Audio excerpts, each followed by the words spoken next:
one.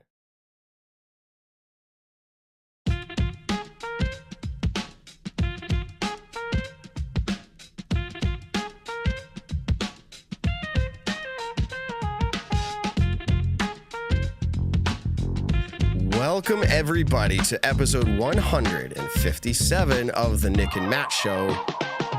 It's kind of unusual for me to be sitting here alone like this, not coming into our two-up scene where me and Nick are sitting, but I am joined by Evan Kearns of Statmando. There he is. Boom, just like that. How you doing, Evan? I'm doing pretty good. How are you doing, Matt? Great. We've seen a lot of each other the last month, I feel like, up at Smugs, Maple Hill, multiple times. In between. It's true. At my backyard tournament. Yeah, we also have intern Ben here. There he is in all of his glory. Let's go. What's with the Yankees? Are you legitimately a Yankees fan? I am a Yankees fan and I'm a Matty O fan. Hootie hoo, baby. Man, the Yankees have what? only won 3 World Series. That's like kind of sad. That stinks. That's Judging based on your hat. Statmando, you should stick with disc golf stats. Yeah. 3 short? 4 short? A lot. So that's a great way to start it. Nick is just running late. He's work, and that's something that you got to do sometimes. I want to shout out to all the fans. Ben, Evan, I'm sure we haven't convened since the event. This is kind of like the Maple Hill hangover, as I think they call it often. I slept so much. So many fans coming up and saying hi and thank you. People from all over the country, people from all over the region. We appreciate you so much. So if you're listening to this and you were able to say hi to me, I'm talking to you. Right, Ben? Wasn't it awesome? Yeah, it was the amount of times I got recognized was like absorbent amount. It was insane. Nothing I would ever expect. And sometimes I didn't get recognized from the Nick and Matt show, so that felt really good. That I'm branching out. And weird, because you're like, you don't recognize me? And maybe you don't have enough camera time. No, I don't know. No, but from like my YouTube mostly and my expo. I don't really know. Dude, is your YouTube taking off? Yeah, I'm not taking off, but I have like 2 videos with over 30,000. One video over 25,000 maybe views. Come on, everybody. Come on, so go subscribe. Ben Kenny. Disc Golf Mr. Beast. Okay. Yup. Oh, and Simon's channel. Yes. Daniel had a great point. Right. It's because I threw in the time, or they threw the time lapse and then threw it in. Just because I've been Simon's vlogs. That's also why. Very true. Yes. I remember being out at a few world championships, spectating or caddying for my kids, and people are like, I've seen you on Simon's channel. I'm like, I have my own podcast, but Simon has a lot more subscribers. So shout out to them. Some people have been asking, so here's the 10-second version. My ankle is still recovering. This is the 6th week anniversary of my ankle injury right before the show went live. Physical therapy is a thing. I've been doing that multiple times a week for the past few weeks, and it just is what it is. I caddied for Gannon. And Gannon, if you're listening, shout out to you for the way you finished out. We'll talk about that a little bit, but my ankle would be so aching every day at the end of the evening. I have to ice that real good. All right. Finally, Disc Golf Pins pre-order is still a thing. The link is in our description. If you haven't placed your order for a Disc Golf Pin of the Nick and Matt show to show your support, get in now while we're small. I mean, 10,000 subscribers. Yes. If you get in now and you have this original pin and then we do other iterations, you'll wish you had this one.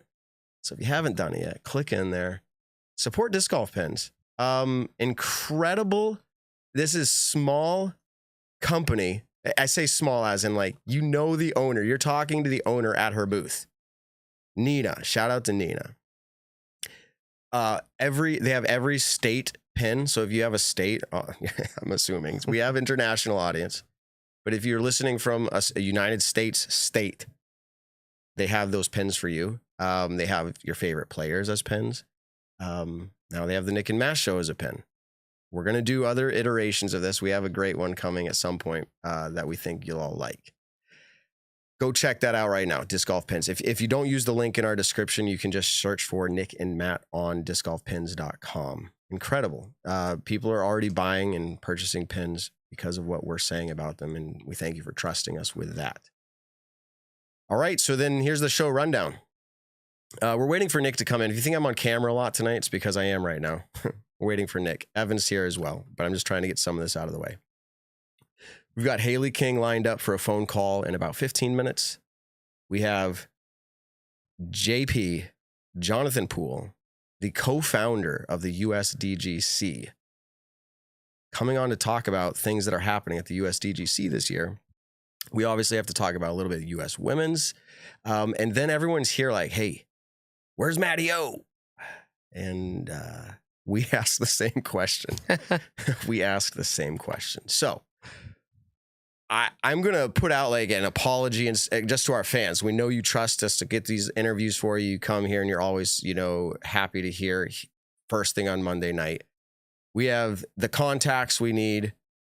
We have attempted as many ways we can possibly to line him up. I won't get into all the details, but we have probably 3 or 4 different avenues of attempt here with 0 response. Now, good for Matteao.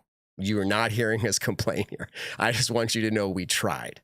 I bet you he's just soaking it all in, and I can imagine that after yesterday's win, Evan, he must be like, what's it like? Overload, right? Like emotion overload, like sensory overload. Evan, what did you think about that with Matteao taking it down just for a moment on that without getting into stats? Yeah, he for sure is enjoying every single moment. I mean, it's a long time coming. I won't say any stats, but it has been a long time coming. He knew it. All of his fans, his friends. Thanks, Ben. And they all knew it was a long time coming. They were excited for it. He was excited for it. If there's a player of any division this entire year who's gotten a win that was like the most relieving and the most just like pure joy, it's this one by a mile. I don't think there's one that really comes close to this magnitude. So great win for Matty, great win for all of his fans and all of his friends. We would love to have him on, but I would not be shocked if he has not touched his phone in 24 hours. So, and I actually would go as far as to say, I think his phone is shut off. I am determined that that's the case. Again, without getting into all of the details, we had people that I thought for sure would be able to get a hold of him because maybe he was ignoring us, but that didn't even happen. So I'm excited for him, and I expect that you will hear his interview sometime this week, whether it's from us or not. I would imagine that's going to happen, and that's just the nature of it. We're going to go listen as well if that happens. One other thing, Kristen Tatar, you've probably heard it, but Kristen Tatar declined us for an interview recently. She did no interviews on podcast. We do think we have something lined up for the off season, and stay tuned for Alden's vlogs without giving away any more information beyond that. That's all I'm going to say. You might have seen my social media last week. There's something going on there. All right. Let's do this right out of the gate. Ben, I know we weren't totally ready for this, but can you hit live call? And we're taking caller number 4. And caller number 4 is going to win. Let me pull this up here. This is going to be a test. Caller number 4 is going to win. I'm finding it here. Oh, I can see pictures. A bar stamp roach. And I think that's what, wait, that's not what this is, but you're going to win a bar stamp roach. So the phone number is up there. I can see first call coming in. Sorry, declined you. Try again. It says the first one is a bar stamp roach. So I'm going to hold it up here on screen. Second call coming in. Maybe it's the same person. This is a bar stamp roach. And I'm going to tell you, okay, there's a second. There's the third. Next caller, we're bringing you in, and you win the bar stamp roach. You have that muted right now? Or I never mind. I don't hear the ring. So the next caller, there it is. Boom. 3, 2, 1. We should be able to hear you. Welcome to the Nick and Matt Show. If you can hear me, you are live. Can you hear us? Oh, I can hear somebody there. Can you hear us live on your phone call? Okay, we dropped it. We dropped it. So we're going to take the next one. I don't know how they did that. They're probably going to kick themselves. Keep calling. They're keep like, calling. here it is. Right here. Okay, we're taking it. All right. Can you hear us live on the Nick and Matt Show? If you can, please mute your YouTube and then go ahead and give us your name. My name is Josh. Josh. All right. You made it through. I'm going to start shutting everybody else down here except for you. Josh, can you, while we're on the phone, just send me a quick text message with your first and last name and your address? Go ahead and do that now if you know how to do that. I mean, I don't know how old you are, but most people can do that. And what we're going to do is we're going to get you. Yes, absolutely. Okay, great. What we're going to do is get you this bar stamp roach. And the reason why we're giving this away, if you saw or listened to our bonus episode in the middle of the week this last week, we did a lot of media this week with the Paul McBeth Foundation and Fight for the Forgotten. They are still taking donations. They're still raising money for their cause to put in a course and work together collaboratively. And they're still matching 100% of your donations. So if you go there, don't super chat us tonight. Go there and donate. If you donate 100, they get 200. If you donate whatever it is, 20, they get 40. This is to help disc golf and sustainability in these places. It's an amazing thing. So Josh, real quick, while you're on the show, where are you from? Bemidji, Minnesota. Okay, Minnesota. Is that like, why do I feel like it's like a Minnesota, don't you know? Is that like a thing? Wisconsin. Yeah, kind of. This far up north, it probably is. We're like an hour away from Canada. Okay, an hour away from Canada. Cool. So it's already snowing there? No, I'm kidding. I'm just being ignorant. Thank you for listening. Thank you for calling. Just a reminder again, this is a thanks to Paul McBeth Foundation. I will provide your information to them, and then you will receive that at some point or some communication there. Okay? All right. Appreciate your time, fellas. Appreciate the show. Have a good one. All right. Bye. Okay. So let me just make sure I have this before we go, because that'd be a bummer to his phone number, what it ends with. I'm trying to see if he didn't send a text yet, did he, Ben? I don't see it. No. Okay. So we'll wait for that text to come in. If you see it, you can respond to it, and then, or just whatever. Maybe just take down the information. There he is. Can you just punch that in a text message to me or something? I don't know. Sure. I don't want to miss it. Sure. Okay. Evan, go ahead and give us some stats. It was really epic, but let's lead right into it. Let's get into the stats of MVP Open. All right. Well, we already mentioned Matty O. Let me stick on him for a little bit. As Ben was saying in my ear, 7,413 days since his first elite or major start. That was back in 2003 at the Disc Golf Hall of Fame Classic in Georgia. I would assume that's at the International Disc Golf Center, or maybe WR Jackson, but I don't know for certain. But that was the inaugural National Tour season, the first season of elite events. It was the 6th ever Elite Series event. It was I have it right here, the 33rd Elite or Major. Majors go back all the way to 1982. We generally only had one a year until USDGC came around. And so that kind of just puts it in a magnitude that this guy, Matteao, has been playing for a while. Played in the 6th ever Elite Series event, and he got his first win in the 243rd Elite Series event. And that's 340 if you include majors. Over 20 years of playing. He played events every single year. It's not like he took a long break in between. Of course, had a couple years of less events, but he has been there through thick and thin. He had the most podiums without a win at Elite Series and major events before this event. He had 12. Now he has 13, but he has the win. So we'll scratch him and cross him off that list because he has the dub. It was his 138th Elite or Major start too, so that really tells you how long he's been around. This is one of those records that I think might never be broken. It's incredible to be playing for that long and then get it at. I mean, he's not that old. I don't know his age, to be honest, but he still feels like he's a pretty young player. Definitely under 40. This was also a chase card win, which marks back-to-back chase card wins at the MVP Open. First time we've ever seen that at the elite or major level. Ooh, that's fun. Yeah, right. It's only the 4th event ever on the elite or major level to have multiple chase card winners, like in its history. And now Maple Hill has done it in back-to-back years. Wow. And then 4-stroke victory coming from the chase card, which... Think about that. Like, you come from the chase card, you're already trailing or likely trailing. You're likely not a co-leader if you're on the chase card, and he wins by 4 strokes.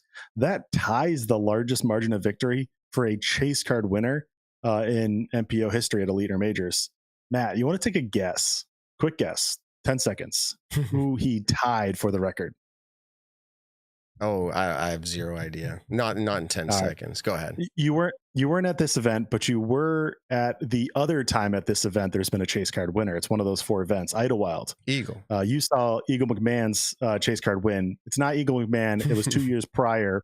It was Paul McBeth in 2018, who also won by 4 strokes at the 2018 Idlewild Open. Nice. So cool little bit of trivia there. Ties that record. And last thing before I switch over to FPO is Maple Hill is a tough place to play. I'm sure we'll talk about that more later. Foreboding. In the last 6 years, if you are the leader or co-leader, outright or tied, going into the final round at Maple Hill, in MPO specifically, none of them have gone on to win. 0% win rate.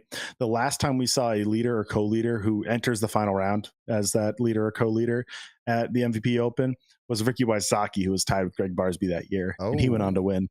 Every single year since, they've gone on to lose. I mean, lots of good finishes, second place, and this year Simon and Calvin finished 4th. It's not. I wouldn't call it a choke. I would call it someone else coming out and winning. But that's what Maple Hill does, and it gets a lot of exciting finishes. And even though we haven't seen the same in FPO, it was quite the exciting finish with Hailey King winning. I'm gonna hop right into that unless you guys had anything more to add about Matteao. No, you did great. Keep going. All right. Hailey King wins. It's her 2nd win of the season. She won DDO earlier this year. That one was in a playoff. This one wasn't. She got it outright thanks to a 2-stroke swing on hole 17 over Kristen Tatar, who took a bogey, and Hailey King took a birdie, if I'm correct. It was a 2-stroke swing. We were up at hole 18's green, so we didn't get to watch it, but we're seeing scores come in, and it was nuts. Just all the chaos happening. I mean, Owen Scoggins was in the mix. Evelina Salonen was in the mix. I think all 4 of those players all led at different points throughout the event. Really exciting. And then Hailey King, actually, they all did a really good job sticking the island, but Hailey King sticks the island to get that win. Really monumental. It's her 2nd season of having multiple elite or major wins. Last year, she only had 1 elite or major win. It was US Women's, which we'll see that event happening next week. But that was her only win of 2022. And in 2021, she won 4 elite or major events. I think it was 3 national tours and 1 Disc Golf Pro Tour, going back to the last season of the national tours. It's her 8th elite or major win of her career, which is solo 10th place for most all time in FPO. She is now 1 win away from tying Elaine King on the all-time wins leaderboard, which I think is kind of fun. I don't think there's any relation there, but tying another King. The crazy story here is Kristen, and I'm going to try to pronounce her name as Terry was, which is the how Kristen pronounces it, but it's more of a Tatar. I'm going to try to do that. It's going to be funky. It's going to sound weird, but I am going to try to do my best to pronounce names how they intend to be named. Not that I think Kristen is annoyed at it or anything, but trying to do respect to her. But Kristen was not leading coming into the round, but grabbed the lead throughout the round and was looking pretty dominant. I believe after hole 14, was it a 3-stroke lead? She made a birdie putt on there. Looked good. I mean, 4 holes to play. Kristen Tatar with a 3-stroke lead. I think you're going to call that like set.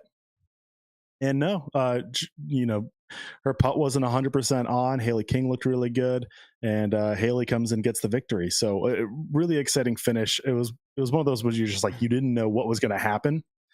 And that gives really good excitement. And I think that's something we've kind of missed in FPO of recently. Usually the final hole, we know who's going to win, and it's generally Kristen. So it made for exciting disc golf. Matt, what'd you think? It did. And I was on the tailgating section when FPO was coming up the fairway, and big moment for Hailey King. You know, if you've listened to this show for a while, that I actually have a take that Hailey could be or will be the dominant FPO player in the future. What that means is I don't know when, but it seems like if she can put her things together, and what do I mean by things? I don't know. Mental game was obviously something she talked about in her last interview with us. I feel like she has the skills to perform higher level than most of the FPO. So we'll see. I watched it happen. I didn't see any choke, and that's not a simple upshot. That island is postage stamp green island. So incredible for her to be able to do that. And all right. Let's see. Okay. Hailey King, as I'm talking about her, texting me. She couldn't find her headphones, but she just found them. So we'll call her in a minute. And I think she may be traveling. While that's getting set, is with Kristen Tatar. I'm really trying hard. It's Try. tough. I'll tell you the name I tried to say this week after you're done. All right. She has now finished second at the MVP Open the last 3 times she's played it, which is the only 3 times she's played it in her career. She is looking for that elusive Maple Hill win. Terry Miller said this, and I kind of like it, but it's the Maple Hill monkey on her back.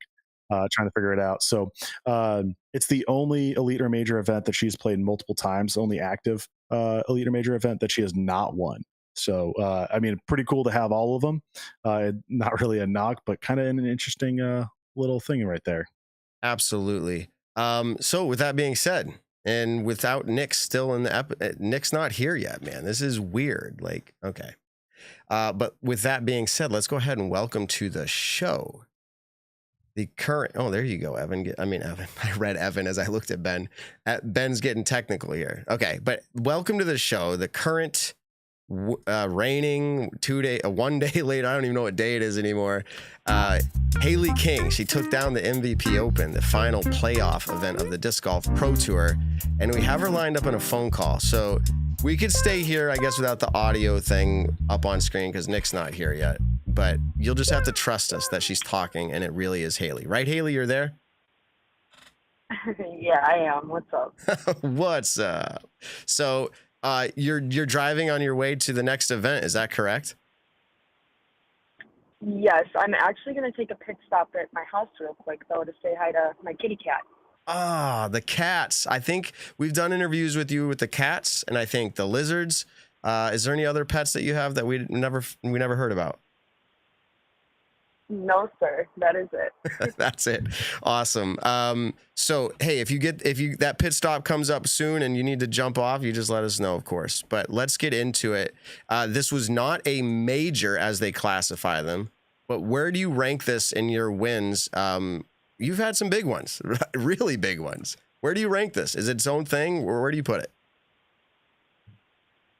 I feel like this is my best win so far, only because this is the first event where I have felt like I'm happy that I won rather than relief.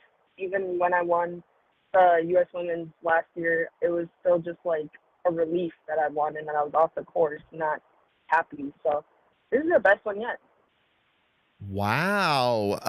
We may change the title of our show to say Hailey says best one yet. That's awesome. I'm glad you shared that with us. So the difference between being relieved because of what was the feelings you've had when you say relieved? What was that feeling about?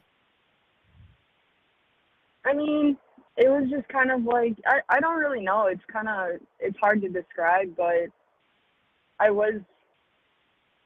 don't know. It's really hard to describe why I felt like relieved. But yeah, it was more of a relief feeling rather than being happy and like excited. I guess like I wasn't in the moment maybe. Mm-hmm. Wow. Okay, cool. Well, anyways, the fact that you felt happy about this, like that feeling of I did it, right? That's spectacular. I showed you up on top of the pro shop overlooking hole 18, that video shot I did of you. It was an absolute perfect upshot. What were the nerves like in that moment? You talked about being happy to win, but in the moment of that upshot, was it full confidence? Was your heart beating? Tell us about that moment. That was probably the most calm shot I threw all day. I was very confident, and I was just ready to get the job done. Just ready to get the job done. That is awesome, Hailey. I've told you this, and I say it almost every time I see you. I said, you're no pressure.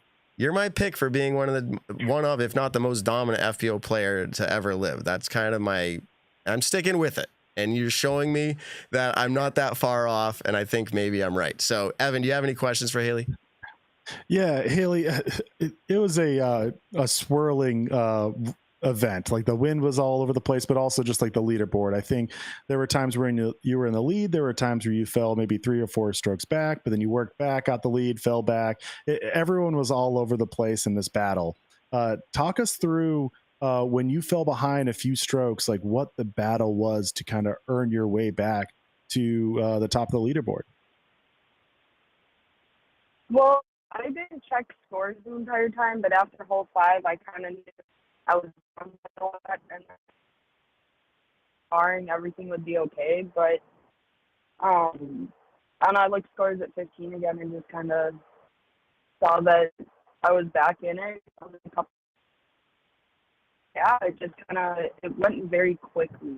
I was very focused on just throwing golf and having fun, so it's kind of hard to like think about the scores and all that stuff and like the reality of the situation. Yeah. You won on a significant, maybe this is my perspective. So tell me your perspective. Is this a hard track? Is this really, it's significantly wooded, or what's your opinion? Oh yeah, I think it's one of the tougher tracks we play on tour for sure. Okay. So you win here with the field being what it is. I mean, I don't think it's really arguable, really. I mean, it is what it is. Christian's a tar, whereas Evan's trying to teach us Tatar, or how, I don't know. Anyways. Tatar. I think. Anyways, so the fact that you beat this field that was there on this track, like, what does this do for you? You've been driving, you've been traveling today. Where's your confidence level at? Has it changed, or is it always the same confidence level? I'd say this definitely gives me a new piece of confidence that I haven't had before. I completely limited myself this weekend into throwing just super easy shots and like anything to get par. I was completely fine with par. So it gave me new confidence that I don't have to do the crazy fun shots to score well, that I can do it, just doing simple stuff. Yeah. That is interesting, and we'll take that and break it down later. Simon Lizotte has said some of the same things in the last few years, and he started winning a lot. Do you feel like you have any of that similar mindset? If you've ever heard Simon talk about that mindset, have you had any of that mindset yourself? I think you said it, where I would rather go for the risky whatever birdie than go for the easy par. That's kind of your mindset in the past. Do you think that's starting to change, or no? I would say it's definitely still similar, but now I know that I can do it. So I don't know. I guess we'll have to wait and see. Everybody, Hailey King doesn't even know yet. This is cool. I'm glad we're asking these questions, because it's something that you're developing in as a player, and we're excited to watch it as well. So you have all the tools to win. This is me as a fan and someone who talks about the sport for the past few years. Is what you're saying, what's been preventing you? I feel like you have them all the tools. Like, what is it, do you think, the biggest thing that's been preventing you from getting more wins?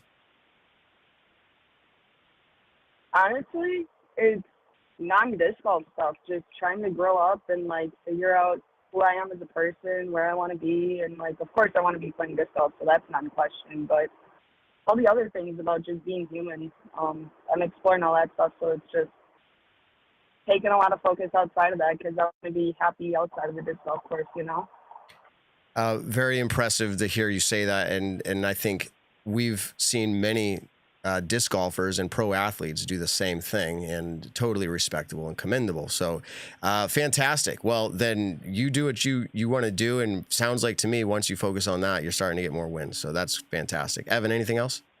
Yeah, going back a second, Hailey, you said you were just having fun out there on the course in the final round. What was like driving you to have fun? Was it just like, that's a weird way of saying that, I'm sorry, but was it just playing disc golf in general, or was it, the shots you were throwing? It was the atmosphere of the course. What was driving you for the enjoyment?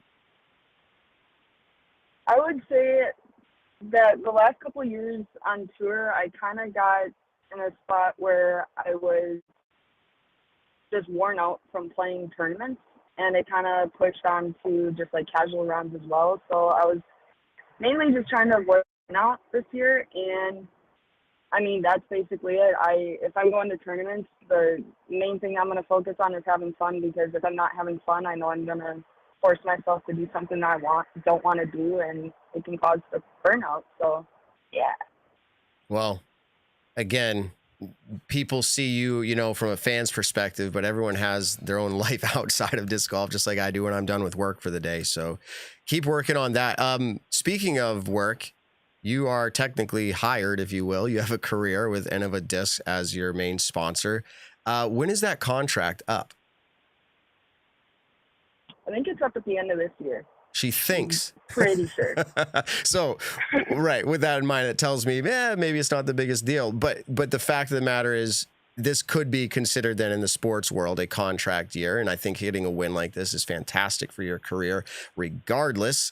Let me ask you this. Kind of moving away from the wins, we talked about that a little bit. You got your round in. Did you fully complete? I'm assuming you did. I didn't look this up. Fully complete your round in the windy conditions on Saturday. Did I fully compete? Yes. Yeah, like so from start to finish with no break, correct? Correct. Yeah. How windy was that? I truly think that was the most windiest conditions I've played in. There it is, everybody. There's this video, and maybe you've seen it. Big Germ, we love the guy. We'll have him back on again. I'm actually wearing his hat right now. Shout out. He did a social media post. I don't know if you saw it, where he's dropping grass and it falls straight to the ground. He's like, "Where's the wind?" And I'm thinking, it's maybe not right where you are, but it was windy. I agree, Hailey. So while you were in the woods, did you ever have any thought or concern of something falling down around you? I mean, yes, but no. I don't really care. I grew up in the woods, so I kind of know what it sounds like if it's falling like above me or if it's like 20 feet away. Which I wasn't too worried. No.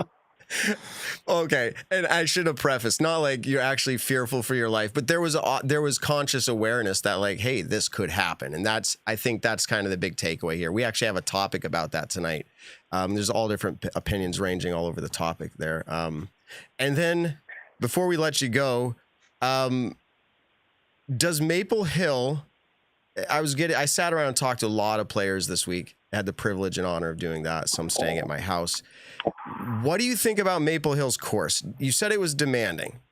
Do you feel like it requires, I'll use the word perfection, but let me define that. Like you throwing 98% like accurate. I'm going to go 98. Like there's little deviation, but like if you want to get your birdies, you have to be right on. Otherwise, there's luck involved. Do you agree with that for Maple Hill?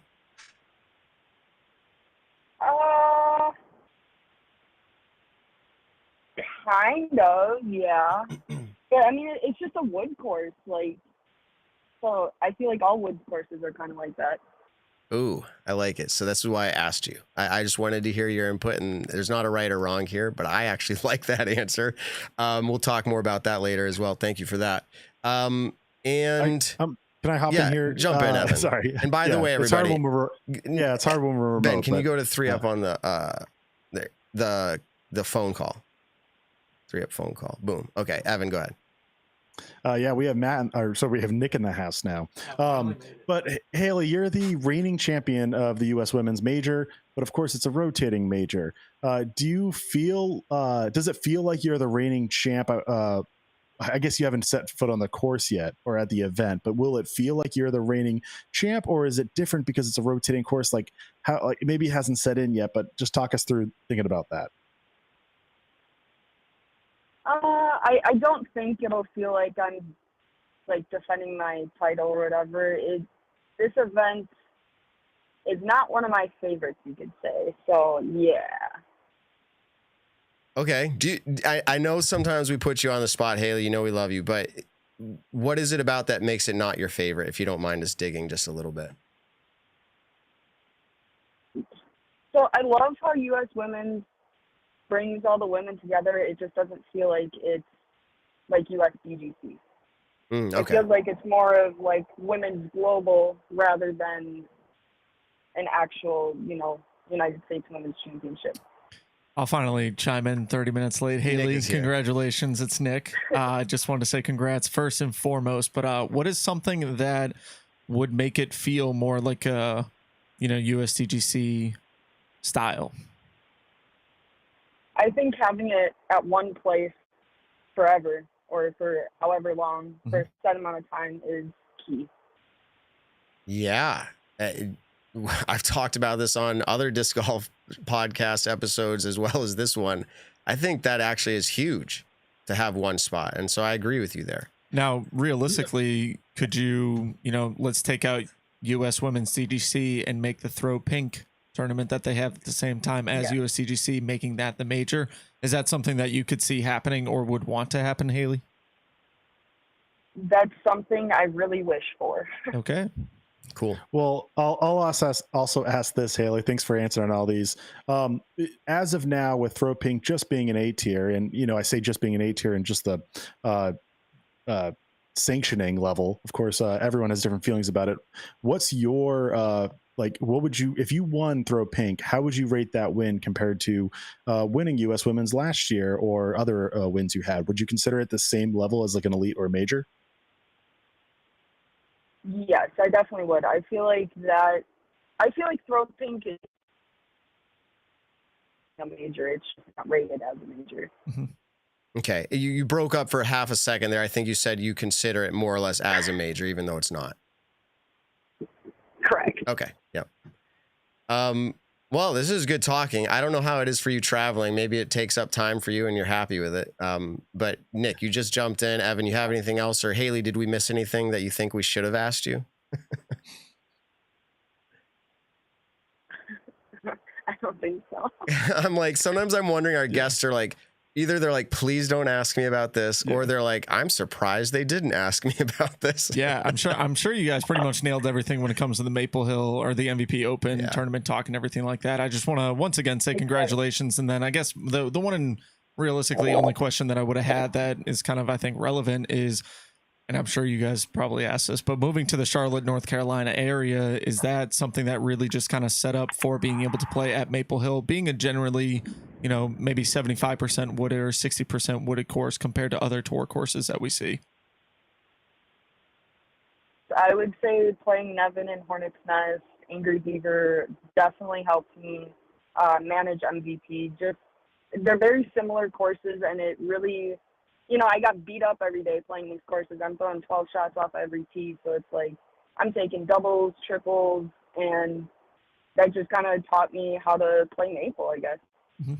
No, that totally makes sense. Mentally. Absolutely. And Hailey, I don't think you knew this, but at the completion of the round and you were awarded the plaque that they hang up, you, walking away from the green, took out 2 discs out of the basket and you handed them to my niece and my nephew, and they are ecstatic. What? Yeah, that was my niece and nephew. So thank you very much for that. Dang, that's so cool. It is so cool. So we got a little favoritism going on. I don't know. No, I'm totally kidding. Just completely random. Yeah, it is random. And I was watching through my sister-in-law's social media, and she actually has it on video with you walking over. And if you want to see Hailey, like later tonight, you want to feel good, go look and see their smiles. And they're like, wait, which one did she putt with? Wait, which one did, they were like, it was really fun. So you can check that. I think she tagged you in it, but you probably are tagged 8,000 times yesterday. So have fun with that. But without further ado, and your travel, what was that? I was just going to say thanks for telling me that. That's really cool. That is cool. And we're glad that you came up. We're glad I can speak for myself. I'm glad that you won because pre-event, I was like, Hailey, like I'm rooting for you. So I didn't, to be fair though, I will go out on a limb here, Hailey, and say it's a tough position I'm in. Pre-show last week, I did not pick you to win. So that's not quite fair. But yeah, I get put in a bind. They said 5 seconds, you have to pick who's going to win. And it was like the show was wrapping up and I said someone else. I won't say who. I'm glad you won though. I'm guessing Kristen to Todd. Oh, maybe I did. And you know what? She burns me. I pick her and she loses. Yeah. I never pick her. I've picked Hailey this year, haven't I? Mm-hmm. Okay, I've picked you this year. Finally, I go back. I'm like, you know what? I'm just gonna pick Kristen, and then look what happens. Yeah. I can't get it right. It's tough. Okay. Well, keep picking wrong just for my sake. Yeah, exactly. Yeah, maybe that's what I need to do. Just She's fuel like, your Matt, fire. please don't pick me. Yeah. Please don't pick me. Please don't pick me. Wonderful. We're excited that you came on, Hailey. Safe travels. And I will say this sincerely. I'm rooting for you. I may not pick you every time, but I am rooting for you. We are rooting for you. Have a safe trip, and we'll follow along at the U.S. Women's. So thanks a lot, Hailey. We'll talk to you another time. Thanks for having me on. Have a good night, guys. Absolutely. Peace out. All right, everybody. Hailey King. And with that, I think it's time we do. Hey, Ben, I think it's time. Can you go back to the call again? Let's see. Oops. Go back to the 3 call. I'm going to put this back up. Boom, boom, boom, boom. We're going to take what number, Nick? 1 through 10. What number call are we taking? 8. 8. I got to keep track of this. Now we're giving away, thanks to the Paul McBeth Foundation and their collaboration with Fight for the Forgotten and Justin the Big Pygmy Wren. The Big Pygmy. Okay, so we already got 1, 2 calls coming in. We're going to give away a 3rd call. I'm just going to say it out loud. Make sure if you're calling in that you mute yourself, mute YouTube. The audio for the YouTube. Yeah. We're giving away so a far. 20-year buzz. Yeah, you answer it when it's the right amount. Okay, Ben? I didn't even get one of those. 20-year buzz.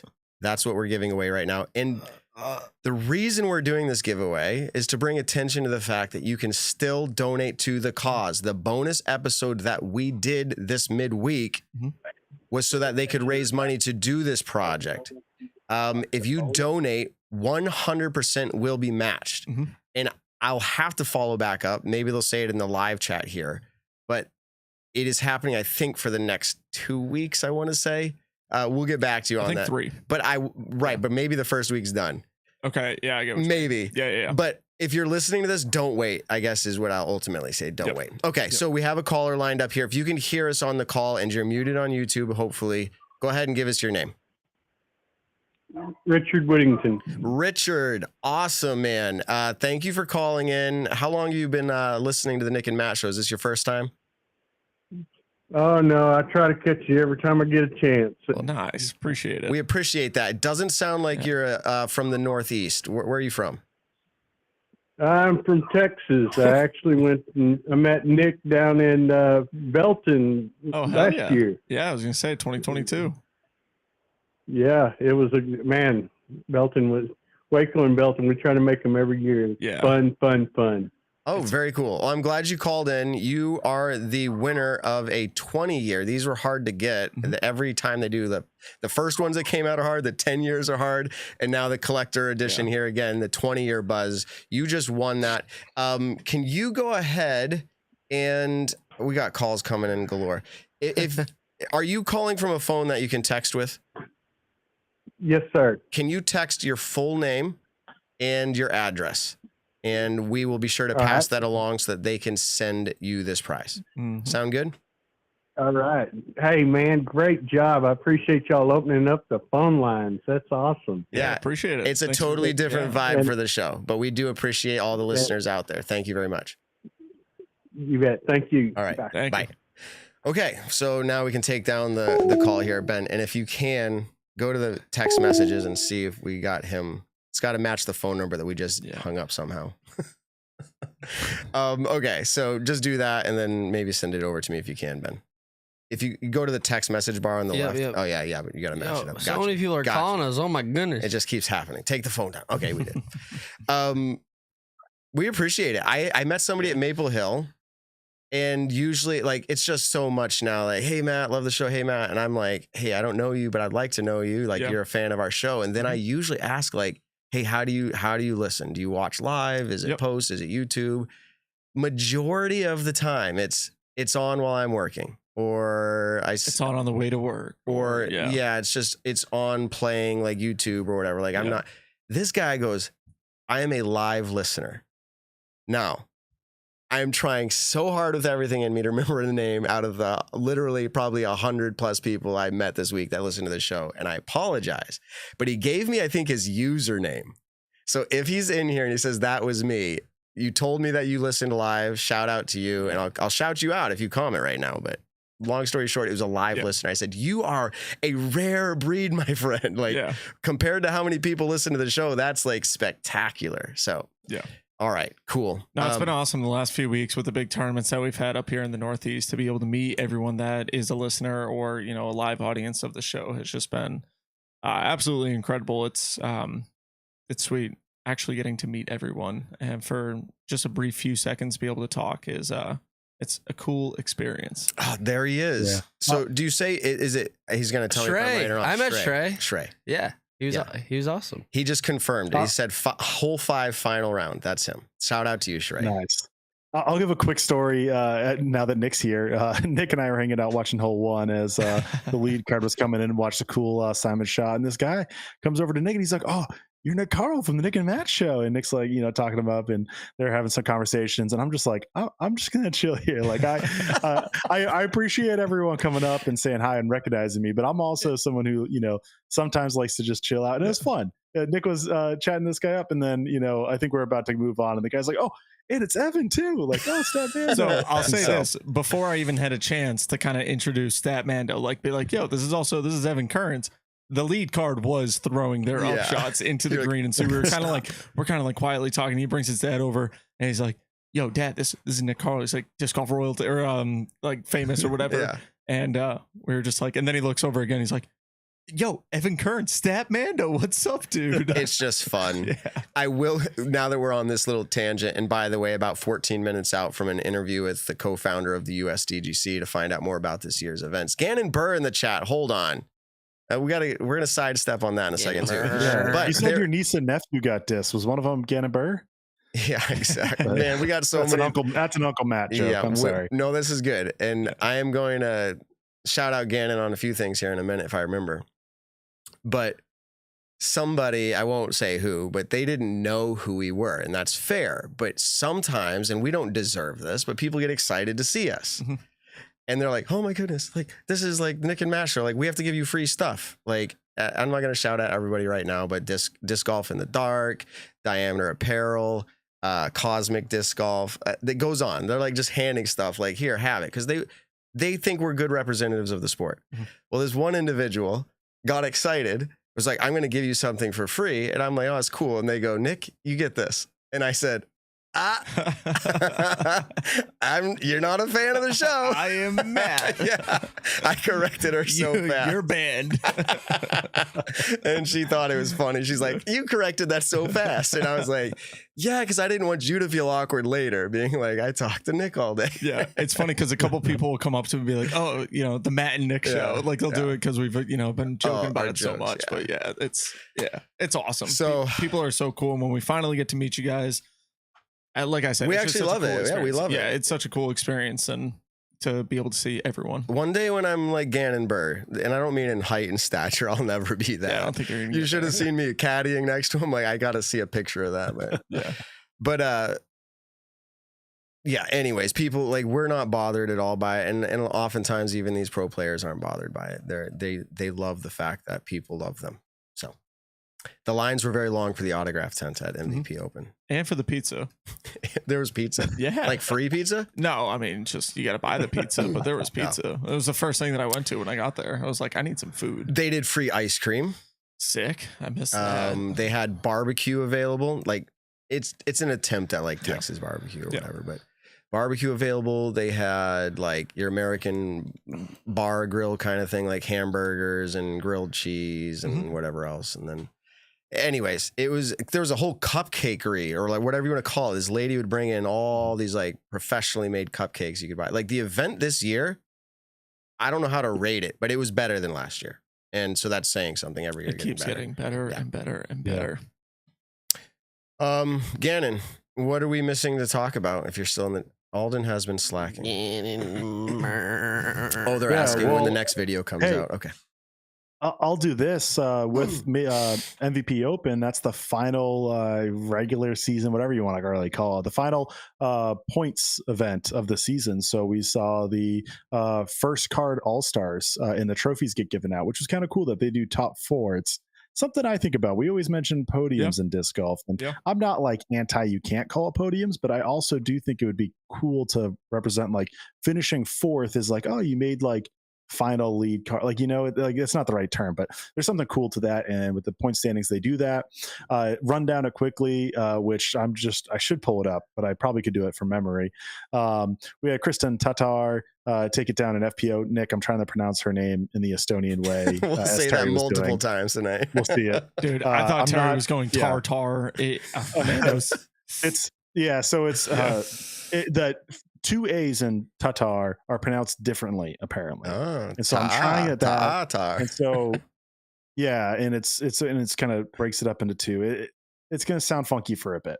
But to go over the standings, Kristen Tatar wins back-to-back point standings, champion, season champ, however you want to word it. Missy Gannon finishes second. Owen Scoggins finishes third. And Holland Hanley finishes fourth. Holland was fifth before this event and moved up to fourth. Ella Hansen was sitting in fourth. We had her on last week, right? Feels like a month ago now. Yeah, right. But she unfortunately dropped down to fifth with Holland stealing that. I shouldn't say stealing, maybe earning is a better way to say it. And this also decides the tour championship spots, which, you know, there's automatic bids. It's a little confusing. Paige Pierce and Valerie Mendohano have automatic bids. They are not in the top 20 for the FPO. So that takes away the spots for 19 and 20, which is Juliana Korver and Henna Blomroos. So Lucky Lorenzen is number 18. She is in. Juliana Korver will likely get in if Paige Pierce drops. Of course, she's recovering from the broken, is it ankle? Leg injury. I'm going to keep it simple. Broken something, yeah. And then Henna Blomroos would be then the first possible replacement after that. Although it probably is tougher for her traveling over. She might be getting back to Europe. We'll see. There's also stroke advantages this year. Remember, the first two rounds are a stroke advantage similar to you see in the PGA Championship. No, that's the major. The PGA, right? Yeah, the FedEx Cup final. I'm not the biggest golf fan, so my apologies for butchering that.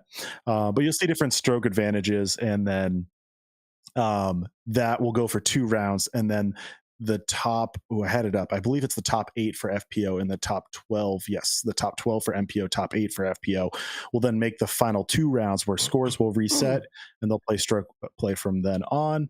So then to cover MPO, this is where it gets exciting, and this is why it made me want to bring it up, is because Gannon Buhr and Isaac Robinson were having the race for second, which I'll get to in a second, because Calvin Heimberg wins it. That's his first season points win for him. He's the first non-Wysocki or McBeth player to win it. So now we have Ricky Wysocki, who has won the season points 4 times. McBeth has won it 3 times. Now Calvin Heimberg has won it once. He led pretty much all year. Same with Kristen Tatar. I think it was like the second or third event. They both took it and then held it since.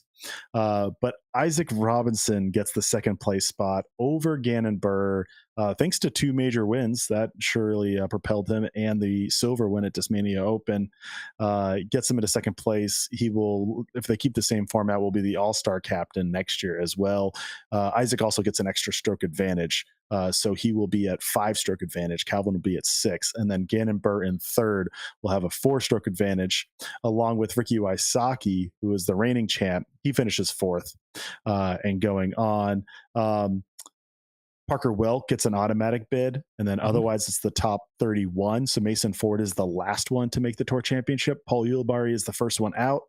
Although with Paul McBeth almost definitely missing the tour championship, Paul Ulibarri will be in, and Garrett Gurthie will be the first player out. So a lot of names, a lot of stuff right there. Hopefully it all makes sense, but it's very exciting. Just take some time to like think it through and see what's happening, but it very compelling end of the tournament, in addition to the very compelling MVP Open. Yeah, I know Stat Mando had actually posted about this, I think, on Instagram and Twitter, but man, what a back half of the season for Paul Ulibarri. Just being, we should get them on the show. Yeah. I mean, give us the stats of it. Paul Ulibarri's back half of the season. I mean, if you're talking about a most improved player in the last 4 months, he's got to win it by a mile. Yeah, and like the most improved award is meant to be from one year to the next. Yeah. If there was one that was like within the year, like Paul Ulibarri is as much as a lock as you ever get. Yeah. I have it up right now from what we tweeted if you saw it on our social medias, but I'll repeat here. After the Beaver State Fling in May, of this year, Paul Ulibarri was 89th in Disc Golf Pro Tour points. At that point, he had zero, not even a single top 50 at an elite or major. Zero top 50s, which I'm not trying to like dig into Yuli. Of course, he knew that wasn't good, and he turned it around as I get to. He only had one silver top 30 at that point. It was his only cash of the season, and it was literally in 2022. It was one of the wraparound events at Lake Marshall. He had 39.9 points. 32 of those was from that Lake Marshall finish, so he only had 7.9 points otherwise. Since the Beaver State Fling, he has then gone to have 10 elite major top 50s, which for Yuli is probably, the standard. Finishing 49th or 50th is probably his minimum that he wants to do. He had 8 top 30s. He only missed cash at one event, and it was D-Glow, which was a playoff event with a slim down field where making cash is incredibly hard. Yeah. And in total, throughout the whole season, he had 411.5 total points. And like I said, he finished 32nd. Which, if it wasn't for Parker Welk, would have definitely got him in the Tour Championship. But because of Parker Welk getting the auto bid and being, I think he finished in 50 something, which still all the credit to Parker for winning DDO to earn that. Yuli is the first out, but then with McBeth, it gets kind of funky. But he should be playing the Tour Championship. I'm over here trying to get my face off camera because Ben's cracking me up. He did a chat with the chat. He's like, Gannonburg signing in Matt's basement tomorrow at 3 p.m. First of all, if they know where I live, that's pretty interesting. It's not like super private, but then they show up here and they're like, Gannonburg. Like, he's not here, guys. He's already home. He's in the chat. He's not, like, the past 2 weeks, I'd just be like, hey, Gannon, come over here. He'd be on the other side chatting with us or something, but don't show up tomorrow. Okay. That being said, I'm going to click something here. I want to show you this commercial that was filmed in my living room. And the reason I'm showing this because the chat brought this up. This is technically it's free advertising for Birdie Pro. Thank Steve Dodge. I was going to say you get a free you advertising. give enough free advertising to anything from Steve Dodge. Okay. Yeah. Here we go. This is this. By the way, the setup for this, if you recognized it, there are people that said they absolutely hated the commercial. I think they felt like it just gave like a bad look on certain things, or like that's not how I play video or board games or whatever. But there was a lot of people who liked it. My 9-year-old, the world champ Tanner Graham, does make an appearance. Sick. All of this is voiceover, and it was one shot. On my social media, I posted the like behind the scenes. But this was pretty much one shot, and I'm just gonna show it. Gannon's in the chat. You can let him know if you love it or if you hate it. Oh, wrong one. What is this? Hold on. Nope, not USDGC. We'll get it eventually. There we go. 3, 2. Let's see if this works. Oh man, I'm down by 2 with 2 holes to go. It's the hole 8 island. I need this birdie. I need this. Should I use my last 2 driving chips, or should I save them for the final tee shot? Or maybe I'll just use one now. Maybe I need to save one for the next drive. Time delay, dude. That's a courtesy violation. That's a stroke. You're down by 3 now, Potty Man. All right, so a little. You can go back to 3. A little chaos. He missed the board the first time. Come on now. What do you think he said during the bleeps? He said, I think you'll have to bleep me out. I like bacon, grits, and eggs. He said, "What's up, bruh?" No. Bruh. Dude, so Gannon, thank you very much for being an excellent guest at my house. He, in person, like hanging out, like we've been able to interview him so many times. Yeah. But Gannon, I'm talking about you while you're in the chat. No big deal. But hanging out, like you get to know somebody in a different way. It's the same thing that happened when Paul and Nate Sexton lived here for a couple of weeks. Mm-hmm.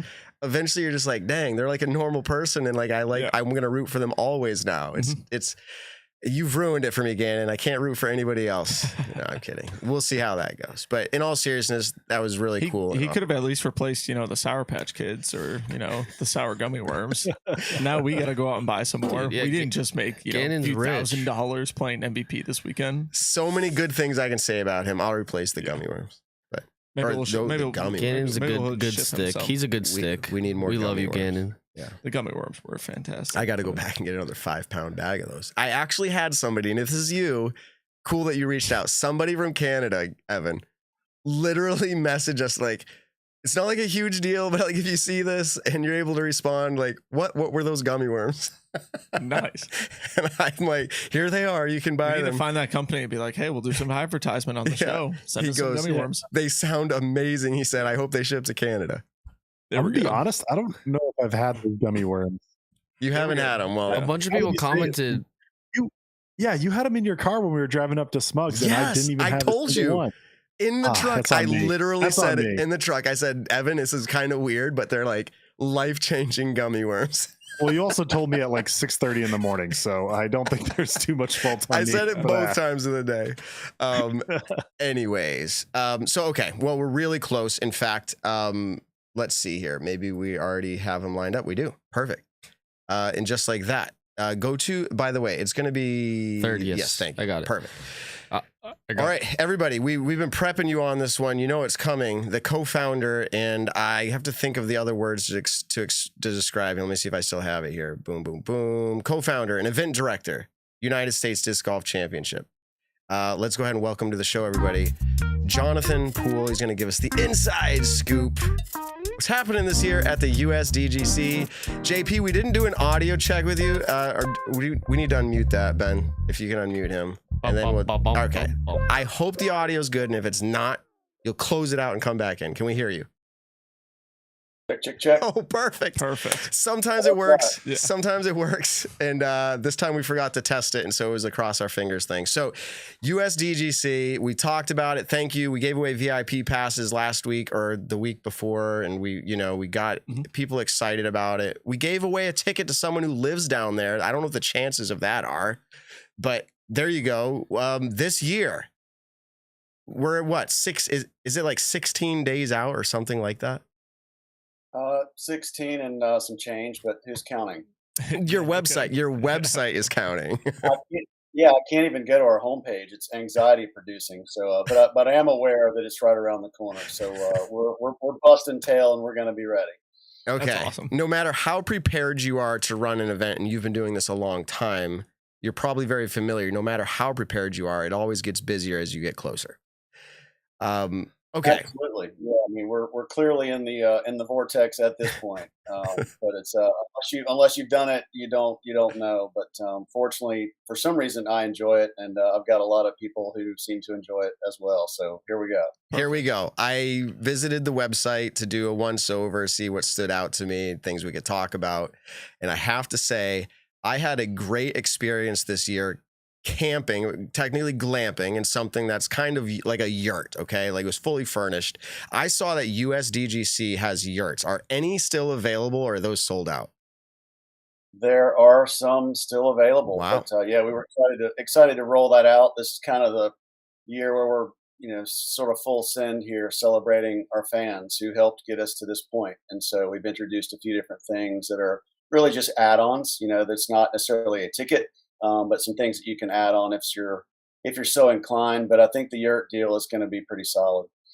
And I know sometimes talking money and prices isn't a cool thing, but like if I wanted to buy the yurt package, like what does that go for? It's $400 for the week, and you That's basically it? can. That's it. So you can What? literally drive. I'm about to buy a year. It'll be more popular when people actually figure out how it works. But to be able to drive your car right into Championship Village and unload your golf bag, Yeah. your cart, your umbrella, like whatever you want to bring, and you've got a place to pretty much work out of that's literally steps from the stage What? for all the music in the village. Yeah, I'm not like floored. I mean, I'm not. Some people will say 400 is a lot, and I feel that. But at the same time, I tend to like the experience of things and like the highest level of experience. And so to have that on site, to me, Ben and I were like, we caught our eyes together here, and we're like $400. I think I'm gonna go buy a yurt. I think I'm gonna do it after the show. Okay, so that's really cool because I think there was only like 7 available. Is that correct? Well, there's 6 available at the moment. Okay, So there you it's go. going to be a little private experience right there, tucked back behind Vendor Row. Well, we can't go on and on about the yurt, but that sounds exciting. And if I show up, that's where I'm going to go. So tell us about this Silver Pass. This is a new experience or level, as I understand it, for this event. And what does the Silver Pass do for you? Well, it comes with a gold pass, so you get all the benefits there, which are there's a bunch of them. So the best thing to do is just go to USDGC.com and check out the info there. But the silver anniversary experience is kind of we partnered with the Innova owners on both coasts to really kind of come up with something that was unique, to elevate the fan experience. And so, one of the bigger ticket items in it is one of only 50 made Zuka carts with our 25th anniversary branding. So that's one of those. That's going to be filled with all kinds of USDGC goodies. We've held aside 25 of our USDGC Collector Series rocks, and we have a silver anniversary experience stamp that you will be able to come in and stamp yourself at the warehouse there in Rock Hill. So those are two of the bigger, more notable merchandise things. But then you've got premium seating at the opening night that's got, the ring presentations for Gannon and Kat. You've got the first ever World Disc Golf Hall of Fame induction ceremony and all sorts of photo ops there. So we're doing private meal, meet and greet. There's all sorts of things baked in there. So we wanted to go ahead and give people a good idea of what they could expect, but there are a lot of surprises in there too. That when we have, Dave Dunapace is going to be there. Harold Duvall, obviously, this is his backyard. Mm-hmm. It's a shopping experience, so it's a private guided shopping experience at the Innova warehouse, and so we're just trying to pull out all the stops, and we're testing a higher price item, which I think is kind of where the game is at the moment, and mm-hmm.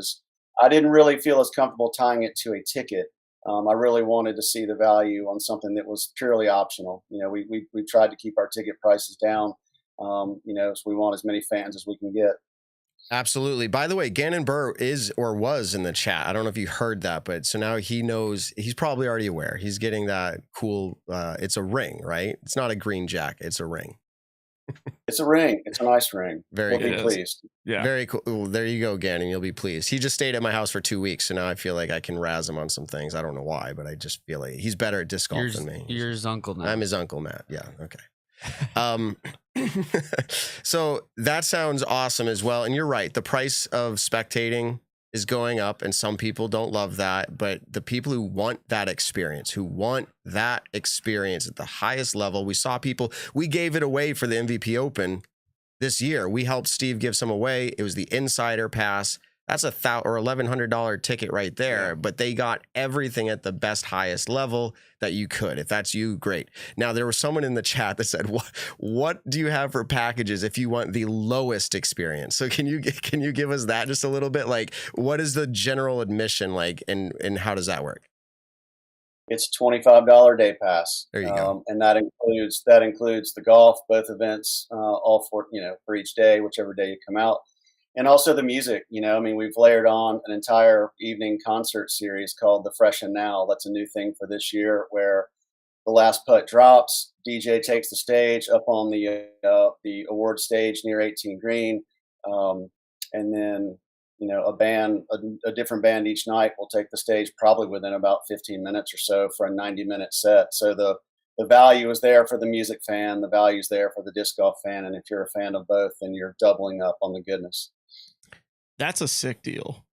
Yeah. Just that in and of itself, being able to go out, watch the disc golf, but then also be able to hang out for the music afterwards, like that is a very, very good deal for $25. Well, and even like on the weekdays, even if you have to work and you want to slot out there at night, and we've got a dozen food trucks, there's artists, there's 50 vendors.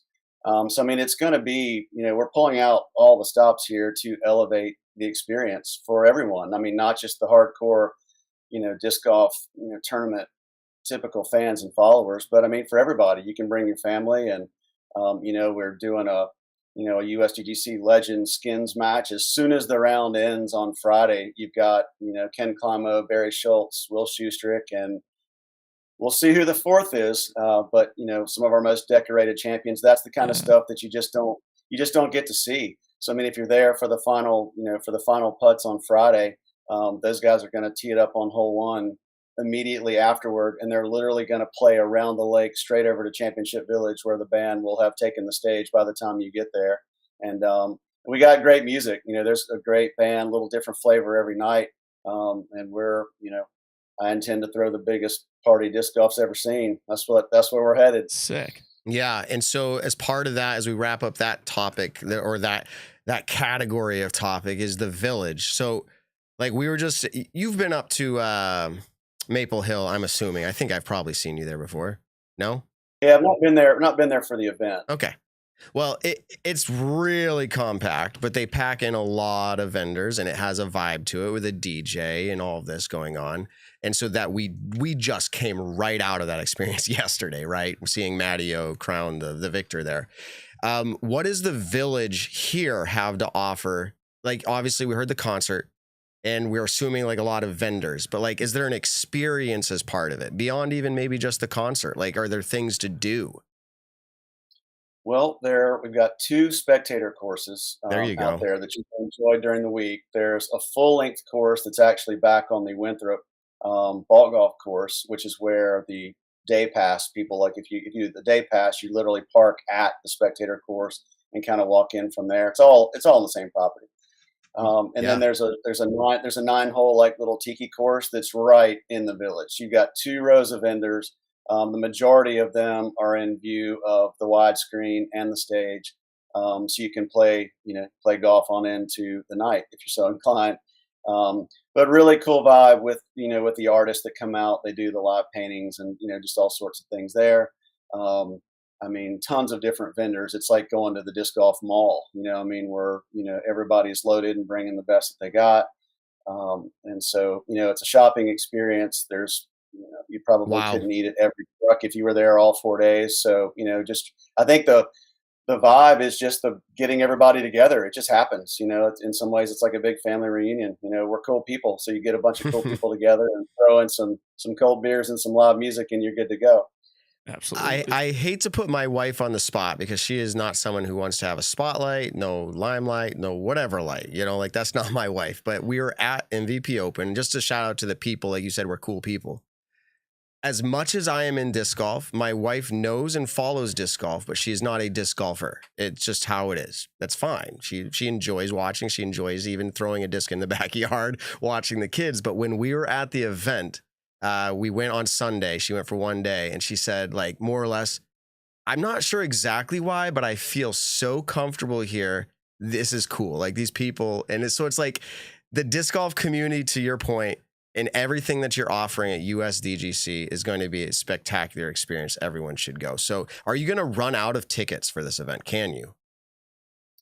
It is possible. I mean, our tickets are limited based on just our ability to park people on site. But we take over the entire Winthrop University their entire athletic complex. And so, we do have the Winthrop Coliseum there with all the paved parking. So that's, we've still have plenty of room for VIPs. And then we're gonna jam them in. So we have a good idea of where the limits are, but okay, we want to accommodate as many people as we possibly can. I mean, that's special for the fan and it's special for the players. Okay, we just had on Hailey King a phone call as she's traveling to U.S. Women's Disc Golf Championship. She flat out said she doesn't feel like U.S. Women's Disc Golf Championship is as big as what it is. She said it kind of feels like a women's global thing. It's traveling. It doesn't have that feeling, prestige. It's not at one place. And we said, what would change that? And she said, have it at one place. And after digging a little bit further, it would be great to have it joined up at some level with USDGC. Like we've talked about this in years prior with you. And I think I always got this feeling that like you as maybe I'm putting words in your mouth, you would appreciate that or think that'd be nice, but maybe you don't have access to that title. Like, is there any hope of that, any collaboration, any opportunity for that to happen? Definitely. We would welcome that opportunity. I mean, we created the event. I mean, I ran the first 2 women's national championships, and then in 2001 it was renamed to the U.S. Women's, and so that would in some ways it'd be coming home, whether it was for a short run or whether it was permanently or just a one-shot deal. We've not been able to have a women's division because it would be in direct conflict with the United States Women's Championship, which, we gave birth to, and it's been great to watch it grow and see it succeed and see record-breaking, field sizes with girls and women of all ages and different divisions. And the only thing that would be an issue to bring it back is that if it's going to run concurrently with the USDGC, it's going to keep the field size down, and it would also potentially separate FPO from all of the other divisions. And so I think that you would have probably a lot of the top ladies who would be fine with that. You might have some of the amateur ladies that maybe wouldn't like that as much. And so, but we're open to it. The PDJ is clear on that. And so we're right now with the Throw Pink Women's Championship taking place in Breast Cancer Awareness Month. We feel like we're doing the next best thing. And, we run, even though the Throw Pink event is not a major, we run it as though it is. It's a major level. It's a major level experience. And so, I was just going to say, and Hailey also acknowledged that. She says Throw Pink Women's feels like a major, and she treats it that way. So you're right on. It just seems interesting that these two events are a thing in close proximity to each other, and one feels one way and one doesn't. So kudos to you for how you run your events. I'll say that, and obviously the support and the staff that you have there. What can we expect out of any course changes this year? Perfect. That was literally the next question. We're not even talking about it, but there you go. Yeah. What is it? Well, the course is going to be largely the same. We've tinkered with a lot of things over the years. You're always trying to make sure that you're putting the best players in the world to the best possible and most fair test. But we feel like we've got a pretty good track, and it almost always seems to deliver the drama. Even starting on Monday, and you look at the field, gee whiz, and the field is stacked for Monday. Yeah. So it's almost certain to be a playoff. And so, in that course, just more often than not, if you go back over the years and look at the exciting finishes we have, there's almost always some crazy action down the stretch. And so we just didn't really feel like we needed to do a whole lot to it, and there are some plans to do some bigger things. So we kind of know or have a good idea of where we're headed, but, there's for anybody that's seen the fairway of hole 3, there's a sinkhole there that really came from an issue with the dam for Winthrop Lake. And it's going to be a very expensive and time-consuming fix. That's a lot of environmental issues, and it's just not something they can run out there and just do. And so some of what we have in mind, we really want to wait until that work is done so that we're not investing into the property for things that have to be undone or damaged in the process. But once that's taken care of, then we might make some bigger changes in the future. But, we're happy with what we've got, and the players seem to dig it as well. Yeah. Okay.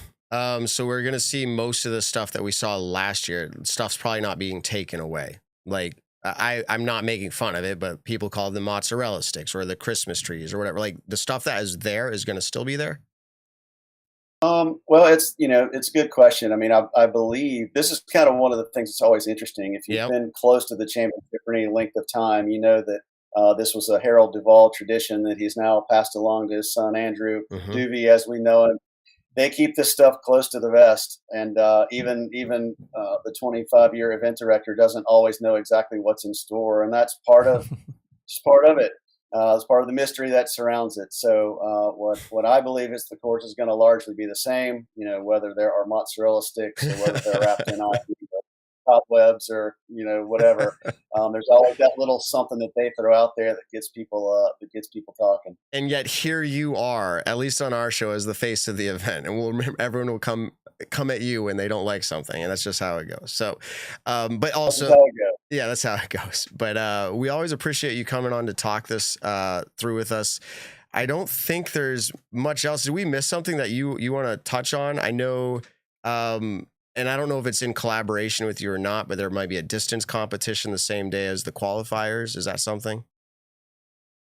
Yes, the U.S. Distance Championship is going to be Monday afternoon. So you've got Monday qualifying up until about 1 o'clock. Then there'll be about an hour break, and then we'll start doing practice rounds. But on the Winthrop golf course, which again sits right next to the disc golf course, on hole 1 of that course, we'll do the U.S. Distance Championship. from like 4 to 7 or so. So I think that really will probably be more heavily attended this year on the heels of what wound up being a very popular video from that event last year with the Scoyote coverage and, chasing the disc around with a drone with stuff people have really not seen it done quite like that before. So I think there'll be even greater interest in that out there on Monday. Mm-hmm. Absolutely. Hey, you've been following the sport for a long time because you've been hosting this event for a long time. Matty O taking it down. That's nothing you've seen in your lifetime before. Like, what do you think about Matty O doing that? Well, the crowd reaction said it all. I mean, it's just he's been a fan favorite for a very long time. So to see him still out there and competing at that level this deep in the season, and I grew up in the game, pretty close to his dad, Jim, and they were a big customer of ours at the time, and so I traveled down and met Jim and played in some of the events down there. In Mobile and the surrounding area. So I was kind of always a fan of them in general. But to see him get it after this long was pretty special. So needless to say, looking forward to seeing him and hugging it out when we get to Rock Hill. Mm-hmm. Oh yeah. Yeah. Hey, tell him the Nick and Matt show tried to contact them for a little while.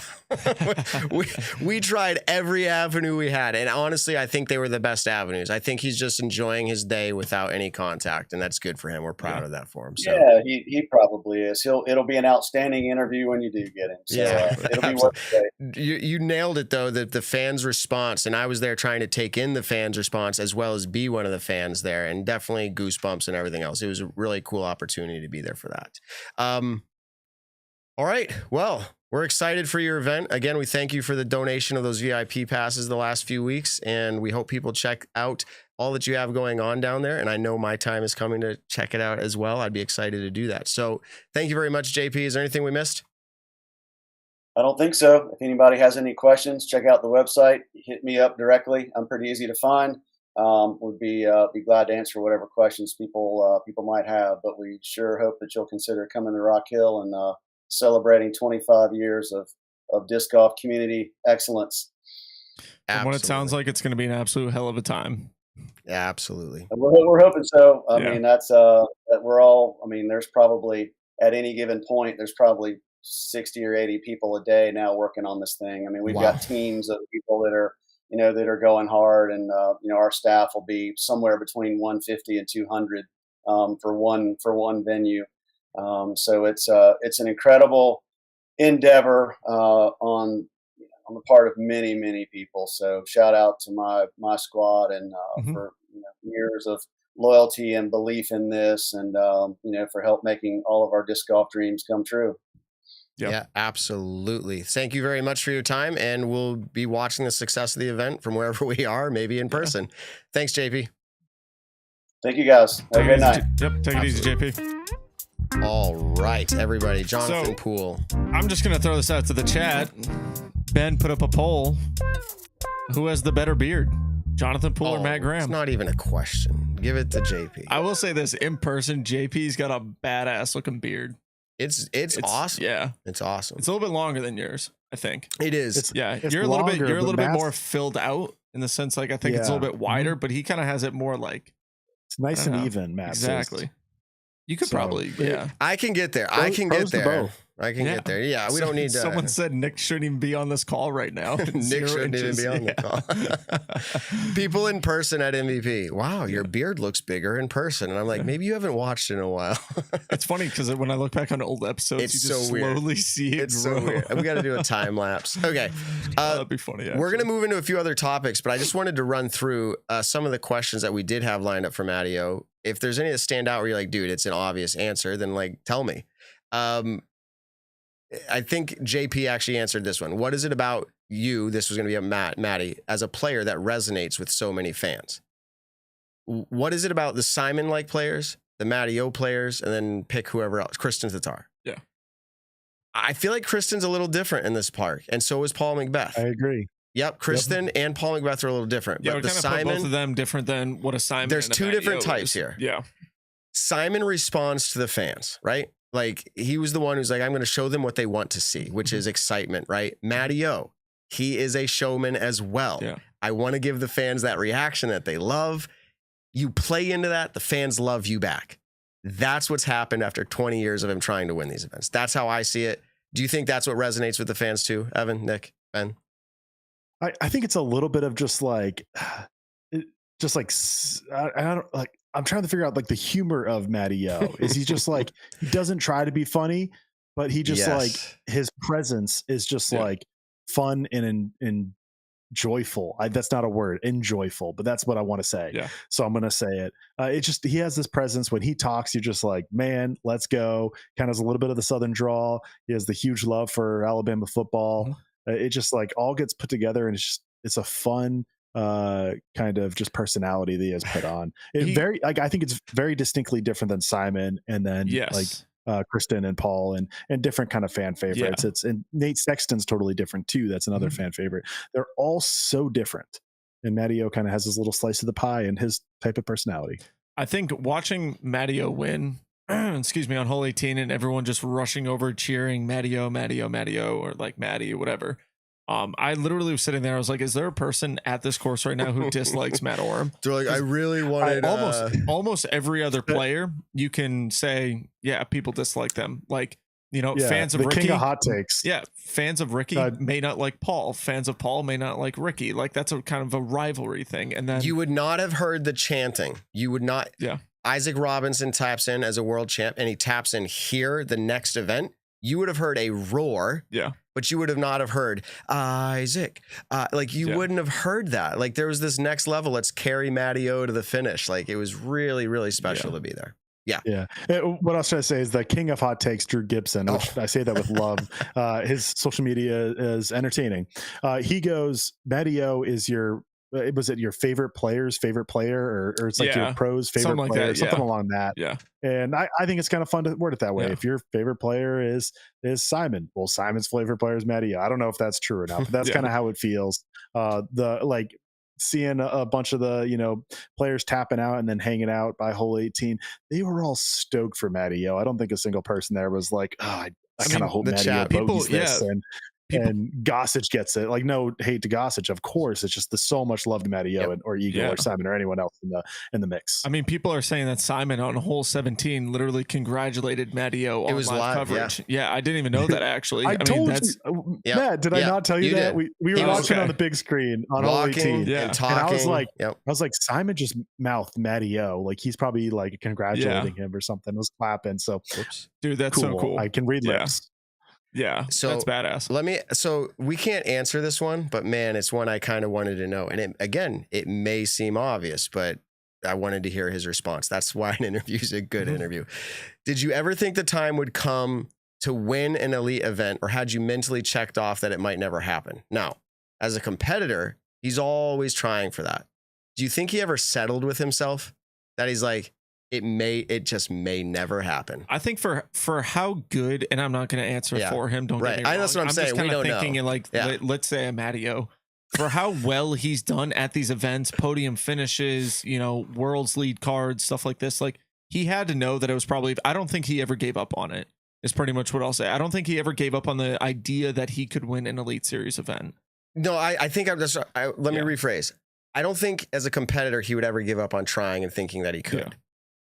But like, it's been 20 years. Like, Nick, if you had never won, 20 years, do you finally get to a place where you're just like, it just may not be what happens? And I think every player is probably there, but I'm just wondering if it was like more for him, if he just kind of had to settle with that and just be like, this may never happen. I'm going to sure as hell try, but it just may never happen. Maybe.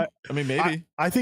I think internally he was still believing in himself, but I do think, the little Matteao sitting on his shoulder and the good and the evil one, the evil Matteao sitting on his shoulder was absolutely saying, hey, you're never going to win one. You're never going to win one. And the good one was like, no, I always have a chance, going back and forth. But there was definitely, that little evil one just yelling at him saying, you'll never win him. And I know for a fact that was in his mind. Think about, I didn't watch a lot of interviews for MVP Open since we're on site so often, but in Worlds he was interviewed and it was pretty much asked that. And he's like you could feel that he just knew, like he wanted, it was he wanted to come one day, and he knew that he just like needed to get it done, because if he went his whole career without winning one, like how much regret and tough that is to live with that. And I'm sure there's plenty of other players who feel that way too, who are legends of the game. I mean, the next most podiums in MPO without a win is Johnny McRae. And think about Johnny McRae, how much of a legend he is. You know, don't even bring up USDGC. Whole 17. Like, oh my goodness. I forgot about that, but you bring up a good point. It's like that's got to be eating at him, which like obviously really stinks, and it's hurtful. But you know, he's won a Masters major since then. Like he's won plenty of other events. My goodness. So like, he has the good of disc golf. He's a complete legend who's looked up to by so many people. But he has got that little evil Johnny McRae on his shoulder. That's probably like, oh man, you never won one, Johnny. And that is tough. So I would imagine you're right with that. I can't begin, and I would ask Matty about this. We're not going to hear it right now. Maybe we will get a future interview. But the emotions as he continued to hit birdie after birdie, and the gallery kept pushing and cheering, and him doing it. You can see the celebration. I wish he could explain to me what that felt like. There were people that said they saw it, and I think it was live. He was motioning to, like, his heart was beating really fast. He's doing one of these like my heart's beating really fast. Exactly. He's a very like loud character out there. It's cool. He always is showing his emotions. He's got, you know, the whole first down thing. His interviews are, you know, coach told me to do this and whatever. And it's just, I got to go back and listen to our interview with him that we've done. Yep. Does this do anything for him as a player? Does it change him as a player? Does it change the way he plays? Does it change his mindset? I don't know what he would say. Any reaction to that? Well, who said it? Gannon when he was like, well, I finally got the one big one. Now the rest of them should kind of come pretty easy. And then Gannon won USDGC and then kind of popped off this year. Who knows? Maybe the year of 2024 is Matteo's year. It could be. I think the exact same thing. I think he's got the chip off the shoulder. Yeah, it's it's kind of weird to think about it that way. See you later, like it's not a motivating thing. It's really that. It's the relief. He doesn't, when he's in a tight battle and he's on hole 17 and it's tied, he doesn't have to be like, oh my goodness, if I don't get this, I'll never win one. Like, he knows he has it. He can relax and just play disc golf, which he's good at.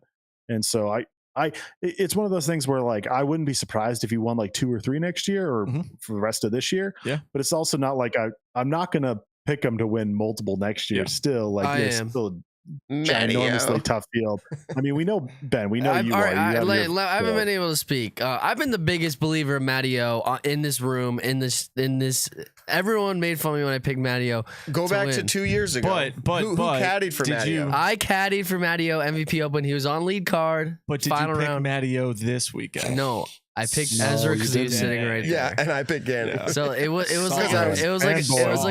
a silly thing. But Matteao, Ezra finished top. I mean, Ezra but actually Matteao, I think the reason everyone was so just like infatuated with him and all that is because I think he's the best on-course role model there is in the game.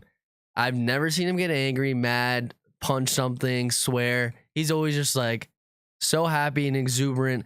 And he's like, I think we can relate to him as the common man who was just like grinding, and then boom, he never gave up on his dreams and he did it. And that's why I was so hyped for him to win, because I've been such a big believer. And yes, I did caddy for him 2 years ago at MVP Open, final card. He didn't get it done. So I felt like I had a connection with him with that win. And that's you why felt so connected. What did you do? Yeah, that's why on 18 when he did the upshot, I jumped the fence. I just saw people doing it and I went for it, and I'm like, and then I ended up there and I'm like, what did I just do? That's how hyped I was for Matteao. I didn't even realize what I was doing. Just do? It was just like a surreal moment for me and a lot of people. That's very cool. So let's ask this question. How cold was the pond? He'd have to answer it. We had a lot of rainwater. I'm assuming it's cold. But Nick, you were the only person that we can actually ask that question to when you jumped in. Was it cold? I don't remember. To be honest, I'm not gonna lie. Not burn. No ice. So bath. We played that tournament back then it was summertime.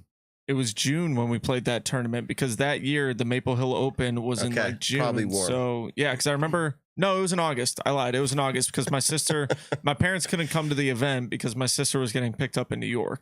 So yeah, it was August, which I would assume, I mean, still summertime. It was probably pretty warm. So Nick jumped in because he won the AM side back in the day. Yeah. Very cool. We don't know. I wanted to hear if he thought about the cold water. He swam for a while. He swam for a while, went over to the whale sack whale. Dude, that was, he was trying to get up on it. Dude, it was awesome. How can they you didn't not have to like build the Matteao? dock super far out there this year because we actually had a lot of water in the pond. Overflooding, oversaturated. 30 minutes north of Maple Hill, the week of, like not during the tournament, but like coming up, there's a town. It's said Leominster. It's spelled funky because it's New England. Yeah. It got 11 inches of rain in 6 hours. Like, that was on Monday, wasn't it? It was cars were underwater, houses were underwater. Yeah, it was the night you drove back. It was happening. I drove home and I left kind of late. I have an hour and a half drive back to New Hampshire. It was then. I think it took me like 2.5 because I was driving up and all of a sudden this like Waze is telling me to go a different way. And then there's signs saying like the road through Leominster, the highway is closed. And I'm like, what? And then I'm driving through kind of hilly towns. And those are closed too. And it was a mess. And like I sat at one spot and didn't know if I could cross it until like cops were crossing. I'm like, all right, it took me a long time. It was bad. My cousin's neighbor's house, like it completely kind of like the road to driveway to walkway, it completely caved in. Yeah, it's so insane. that was literally 25-30 minutes north of Maple Hill. Just so to put it in perspective, we dodged a quote bullet with that, but the ponds were and full. Then a hurricane came through. Yeah, we got the tail edge of that. I got windburn like crazy. I was literally like, I had a headache because of the wind. Oh, you're just standing there vending. Yeah. But Northeast Disc Golf Expo. Germ dropped grass on the ground and it didn't move. Well, so Ben, we're just about to this topic. Fake injury. We're just about to this topic. I say that with all the love to Germ. We're coming back to that. I'm not hating on him. We'll talk about it. Cut that and send it to Big Germ. Yeah, I'm literally. Okay. I understand where Germ is coming from because he just wasn't on hole one where it was whipping. Yes. He was on 13. We're going to come back to that topic. I actually have it. I want to finish up the Matteao interview, which he's not here. But so I wanted to ask him about the wind. I was going to say, hey, what'd you think? Because he was chase card. So he had technically teed off in that probably worst gust. Like he had started his round there. But I was just going to ask him what he thought was unique about Maple Hill and wind compared to wherever else he's played. Hailey said, did you hear her? I did. Oh, you didn't? Yeah. She said, and I'm misquoting here, but I'm trying to see it. You got to say it. She said the windiest conditions I've ever played. There you go. That's what I heard. Okay. That's what I heard. So that's interesting. And Big Germ's going, that makes my Waco round so less important now that they had this windy of a day. Yeah. And I got to caddy for Gannon and he said he shot his worst round of his year. Okay. How long do you envision yourself touring the U.S. to play in the Disc Golf Pro Tour? This was a question. How old is Matty O? That was going to be part of my question. I actually don't know. Because everyone's saying he's been playing for 20 years. 30, are we talking like 33, 17? 33, 35. Are we talking 37 at most? I'd say Pablo's age. I think he's 33. Yeah, 33. That's what I'd go. So he's been playing on the Pro Tour for 20 years since he was 13 Someone years said 36 in the chat. Is this but I don't know if that's a guess. Yeah. I'd be closer to say 17. I would say 36 to 38. Yeah. I would say 36 to 38. 17, then 15 and 03 when he first played. So now he's 35. That's my guess. 35. Okay. Well, so who knows how long he has the win now? Maybe he's inspired to just keep going. And Schwebby said 36, so I feel like he's the most reliable source. Was I the closest? Yeah. Was I the closest? I technically said it. He was 36 to 30. Did I call Pablo? Okay. Who am I? I just realized I said that. Ian Anderson over there. Yeah. It's because Nick said it the other day and it like stuck in my head. All right. Sorry, Paul. I don't have the right to call him Paul. Well, so we don't know his answer to that. But in moving here, segueing to other topics. I want to segue into something really quick. I know I was late to the show, but our homies over at Discology have set up something awesome for us. By the way, Hailey King is a Discology sponsored player. She's rocking them bags. She's actually got the same bag that I just got, which I'm super, super stoked about. Discologydiscgolf.com. They're actually running a $20 off code for us. So if you go onto their website, go to discologydiscgolf.com. It is for the new Icon bag. The $20 gift card will bring it down to $119.99. For an amazing bag. That's an incredible price. Probably some of the best prices in the disc golf market, if not the best prices in the disc golf market. For the new Icon bag, awesome colorways. I know Matt and Ben both got a blue one and a red one. Blue and black is my favorite color combo on almost anything in the world, but I also do like some bright colors. That's why I got the OGV2 one. But once again, discology.discgolf.com. Use code NICMAT20. I don't know if you can somehow put that up on the screen. Probably no caps or anything. Just we can put it in our description 20. on YouTube. T20. Nick, NICK, MATT 20. And you guys will get $20 off the Icon bag that is new out there. And we're making a video to show you what we think of these bags. So just stay tuned for that. It's going to happen soon. My ankle has been postponing all of these review videos, so we'll get those out there. We're going to do some awesome stuff. Okay. So. Are we moving on from the wind already? No, we're getting into the wind. Okay. That was discology. I got. Here we go. Which means we are moving on from the wind because we don't want Evan's takes. This is going to be a little bit... People hear it all the time, so you don't even need a preface from me. A little bit of a rant session, but let me get it. Then everyone, just cut loose. I'm a safety professional. I'm a safety professional by my career in 13 years range. We work with one of the most hazardous industries there is, electricity. And I'm not talking even house residential. I'm not talking inside, buildings. I'm talking like 500,000 volts or 1,000,000 volts, like the stuff they're sending from Canada's water turbine generations to wherever. Like I'm talking like massive, like blow you up electricity. Mm-hmm. Safety is like super serious. And I'm going to bring it back down to say, even when you're not dealing with electricity and you're dealing with trees, which is where we're going to go with this wind conversation. We had, and not to put a damper, I don't want to even put sad music up. This is legit. We had an employee who was crushed by a tree, dead, just 2 years ago, standing on the side of the road. He's a utility worker, and the trees fall so fast. It's not crack. Oh, I'm looking up and it's falling slow, like when they chainsaw it, because chainsawing, you're on purpose, intentionally controlling the fall. Mm-hmm. When a when a tree cracks because of wind, it's stressed. And when it pops, it's already falling like a brick. How long does it take a brick to hit the ground? It's really fast.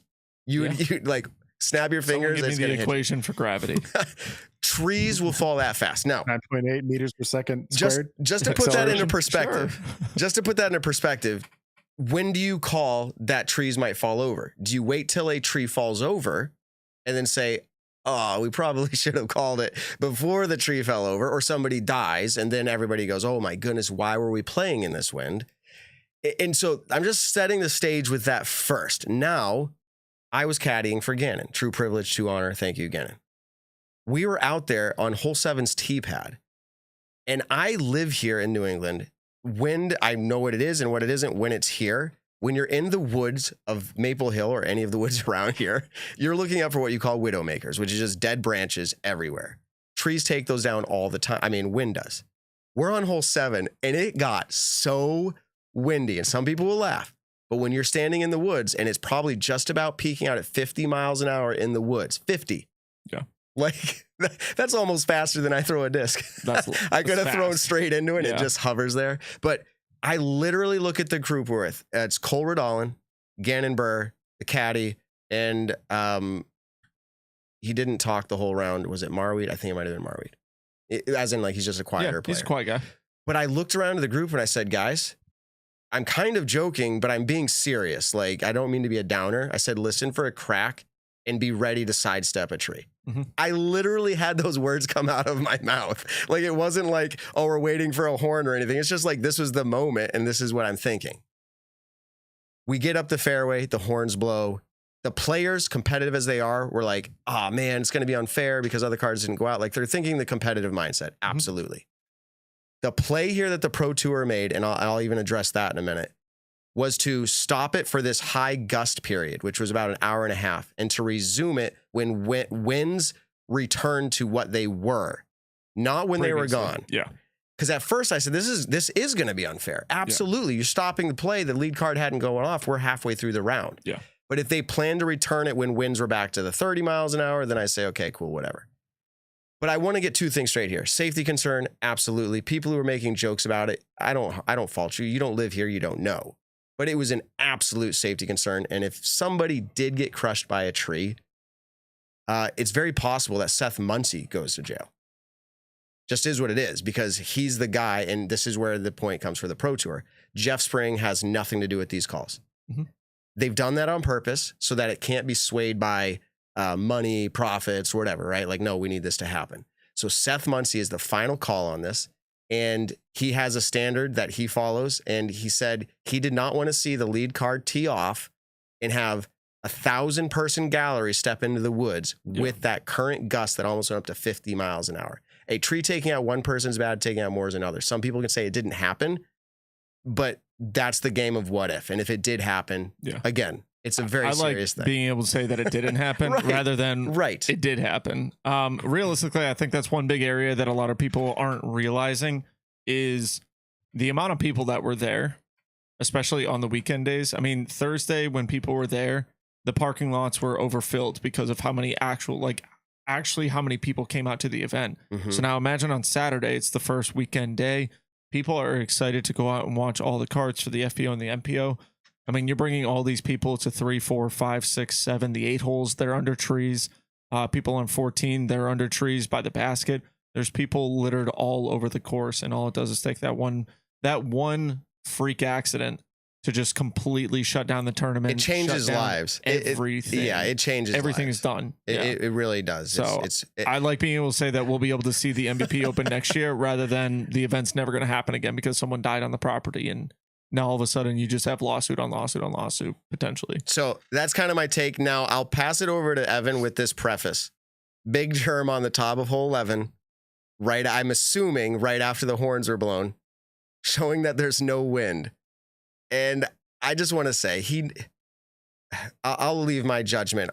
I'll leave that for another time actually on what happened there. But where we were at that time, no joke. Hailey said it's the windiest ever. I feel like it was like good enough to say, look for a place to sidestep because it was that crazy. It is. And Gannon's like, yeah, it was really windy. I remember we were talking about it. So anyways, what do you think, Evan? Yeah, I think you said it really well, Matt. I think the most important factor with high wind conditions is the woods, as you were saying. This is much different than Emporia, Kansas, which does have trees, but many of their holes, it's, one or just a few. It's not really the woods as much. So that famous round 3 at DDO last year, I believe was about 30 mile an hour winds. This was maybe about the same with gusts up to 50 or 60. It was the gusts that were scary.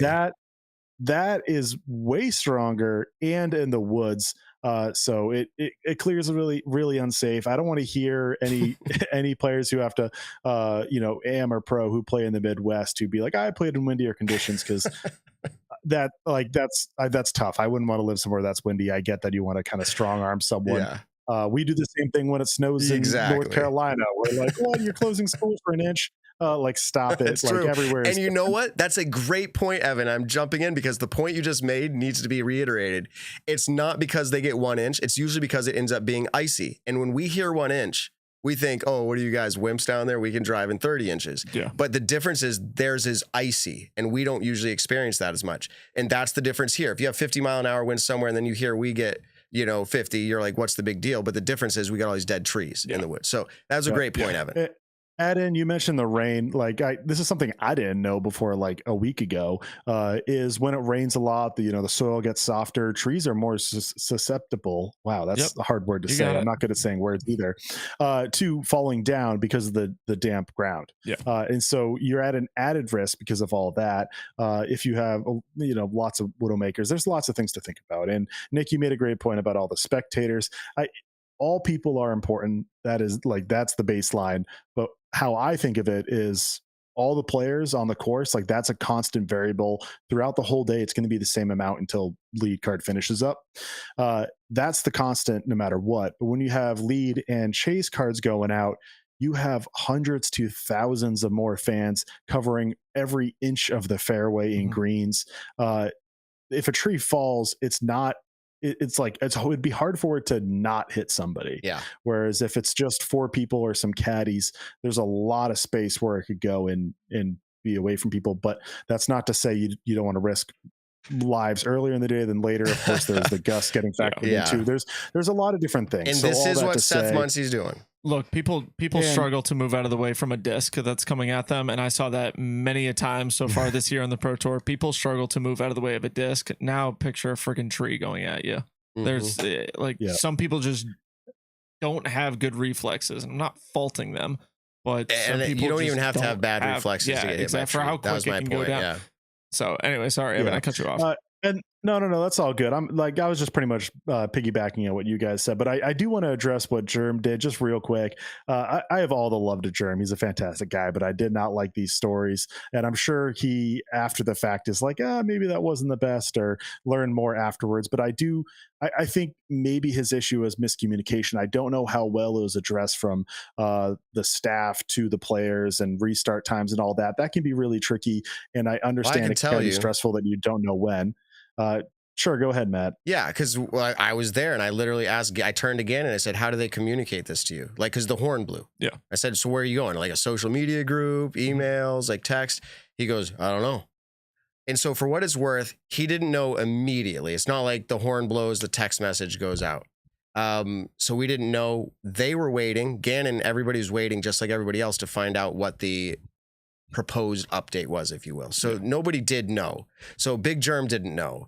But this is where I'm going to go lean a little bit towards, like, I'm a safety professional. I'd no longer visit the crews on like a regular basis. That used to be something I did. Yeah, I got a promotion. But one of the things is people hate to see the safety guy show up. People hate that guy that limits what they're doing, either because of pride issues. They're like, I can work in this condition, or because they feel like it's making more work than what they feel like they could do. Seth Muncie had people after this call literally calling for his job. Yeah. Like, yeah, it's ridiculous. Bombarding the pro tour and the staff, saying like he shouldn't have a job. This is mismanaged, blah, blah, blah, blah. Yeah. Like, and so I went up to Seth and I said, Seth, I know you're newer to the safety role of this all. Like, it's part of the job. People hate it. But you made the right call, because at the end of the day, if you don't make that call and somebody dies, and I said this seriously to him, like, you could be liable. Yeah. And you may just feel like your life, you ruined somebody else's life. Like, you have to make that call. From the player's perspective, talking to a lot of the players this week, not even about the wind situation, just in general, frustration around a storm is 15 miles away with lightning and it's not near us. It's sunny and bright and it just goes north of us and never hits us and we get a delay. I understand how that's frustrating, believe me. And if I'm not the guy that's responsible, I'm kind of like, let's play on. Like, that's me. Yeah. But if you're the responsible person, that's what I wanted to walk up to each person that said, like, horrible call. And I wanted them to sign on a line that said, I will be liable if somebody gets hurt. Me. And nobody would do that. Would have done it. No, they'd be like, I ain't doing that. People always ask when I go to blasting job sites, they're like, am I allowed to hit the button? I'm like, then sign here. When you get hit by a rock, I'm not liable for it. Exactly. No, you cannot hit the button. Like, absolutely not. So I want to hit the button. All right. But to wrap up what I was saying is, I get that it's like, it can be stressful if you're not knowing everything that's happening. You want to know, and I get that where Germ wasn't as windy, and he's played in worse. But it's the, like, have patience for the understanding. Think about like what's going on elsewhere on the course. I mean, Germ couldn't see it from hole 13, but as you guys said, hole 1 was whipping. There's different things that can be happening. There's a lot of different topics that this can cover too, which I don't know if we'll cover them all, but just in general, if you don't like how things are going, like, have some patience and think about why it's that way, and kind of think about it. Don't be so maybe quick to hate on things. And even if you're stressed out, which I'm not going to say I'm not perfect. I do that sometimes too. It's just human nature, but try your best. We've all done it. And I have a live show. We have a live show that we do every week, and I regret things that I say often, and I still come back, and I've learned the lessons. I've apologized on the show for things that I've said. I think the problem here was, and I again, I don't want to make this isn't about Big Germ. So if you're listening, Big Germ, this isn't about you. It's just generally. You're wearing his hat. So yes, all the love. Lesson learned for me in these scenarios is like, yeah, I should have waited before I like made something public. Like, for what it's worth, he could have walked back. Now, maybe he could have done the video on top of the hill and then walk back and find out what's going on. And then if he felt like it was still dumb, he could post it. Yeah. But like, he could have talked to somebody. Long story short, this is not about Big Germ. It was about the safety of the wind. You also got to realistically look at it. Like, for all these Pro Tour players, they've been playing since February? Pretty much at this point. Yeah, they're fed Every up. single one of them knows that when that horn goes off, play is suspended for some odd reason. They will find out what that reason is in a due time. Like, they have an email blast.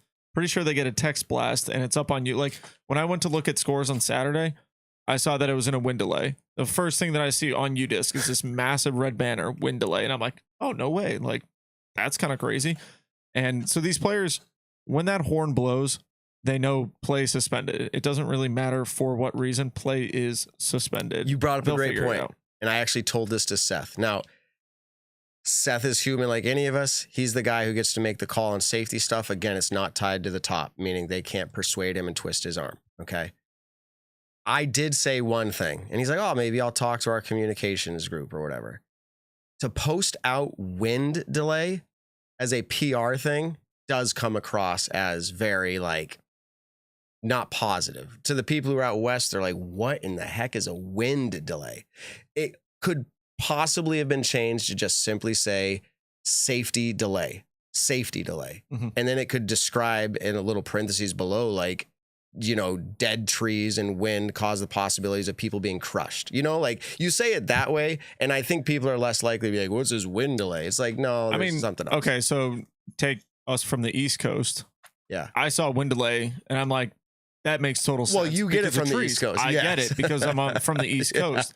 I mean, but other people didn't read it that way. If people are out in, if people are out in the Midwest or whatever, and I see wind delay, I'm like, dude, they about to get hit with a tornado or something like that's where I'm going with my mindset. But I think that's also just a common sense thing. All right, maybe I have a little bit more than I just have one more thing. Ben, give one it more to thing. us. Just for you guys didn't mention that Germ posted maybe 30 minutes after, maybe 20, saying when it was picking up, he's like, oh, now it's windy. Yes. Maybe they were incorrect. So he wasn't like a completely. I didn't know Germ had posted it. He posted that like 20. I didn't know that either. It was Ben, so hold on. No, so this is interesting. I actually read that as a joke because I read it as he goes, now they're starting us back up when there is wind.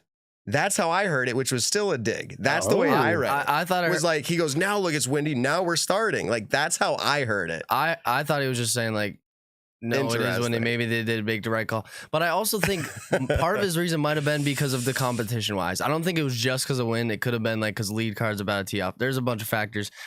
Anyways. Oh man. But he did. I'm not going there today. Dude, yeah, we're not going there tonight. We're talking about the same people who bring this up every single week, that the lead card gets favored over everyone else. The feature cards get favored over everyone else. There's featured players who get favored. Dude, don't even. I feel you. Don't even get me started on that crap. Then go. But there could be an essence, not intentionally favored, but there could be. They could be getting benefits at the earlier. Yes. I don't think it's intentional. I don't think they're like, oh, we got to make the TV it's look inherent. good. It's inherent. Time of the day. You could be golf has benefited that teeing too, off like, earlier sometimes than later, baseball though. has It that. could happen. But most times, yeah, it's just scientific. Okay, moving Football on. games that start at 1 in the afternoon versus 8 o'clock at night. Would you rather play in the sun or would you rather play in the lights? I mean, okay, do you take that as an advantage thing too? Everyone has to deal with it. If you want to tee off later, shoot better. Get better, make the lead card. Get good. Be a very famous person in the sport of disc golf. You will get onto the feature cards for that reason. That's what happens. Win a lot of events, you get onto feature cards. It's what happens. Well, the lead card was really about a tee, like Eagles on the tee pad with his disc like lining up, and then they call it. I think that's really why some people were like thinking competition might have been. Why? It was because I wasn't thinking that. I'm just saying. Entering the woods. We have to wrap it up. Yeah. I'm just saying what the pros might have thought. It's not what I think. I haven't go there.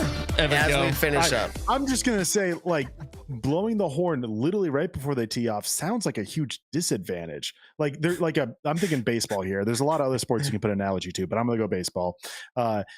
Starting pitcher warms up, jogs out to the mound, and then has to go into a rain delay.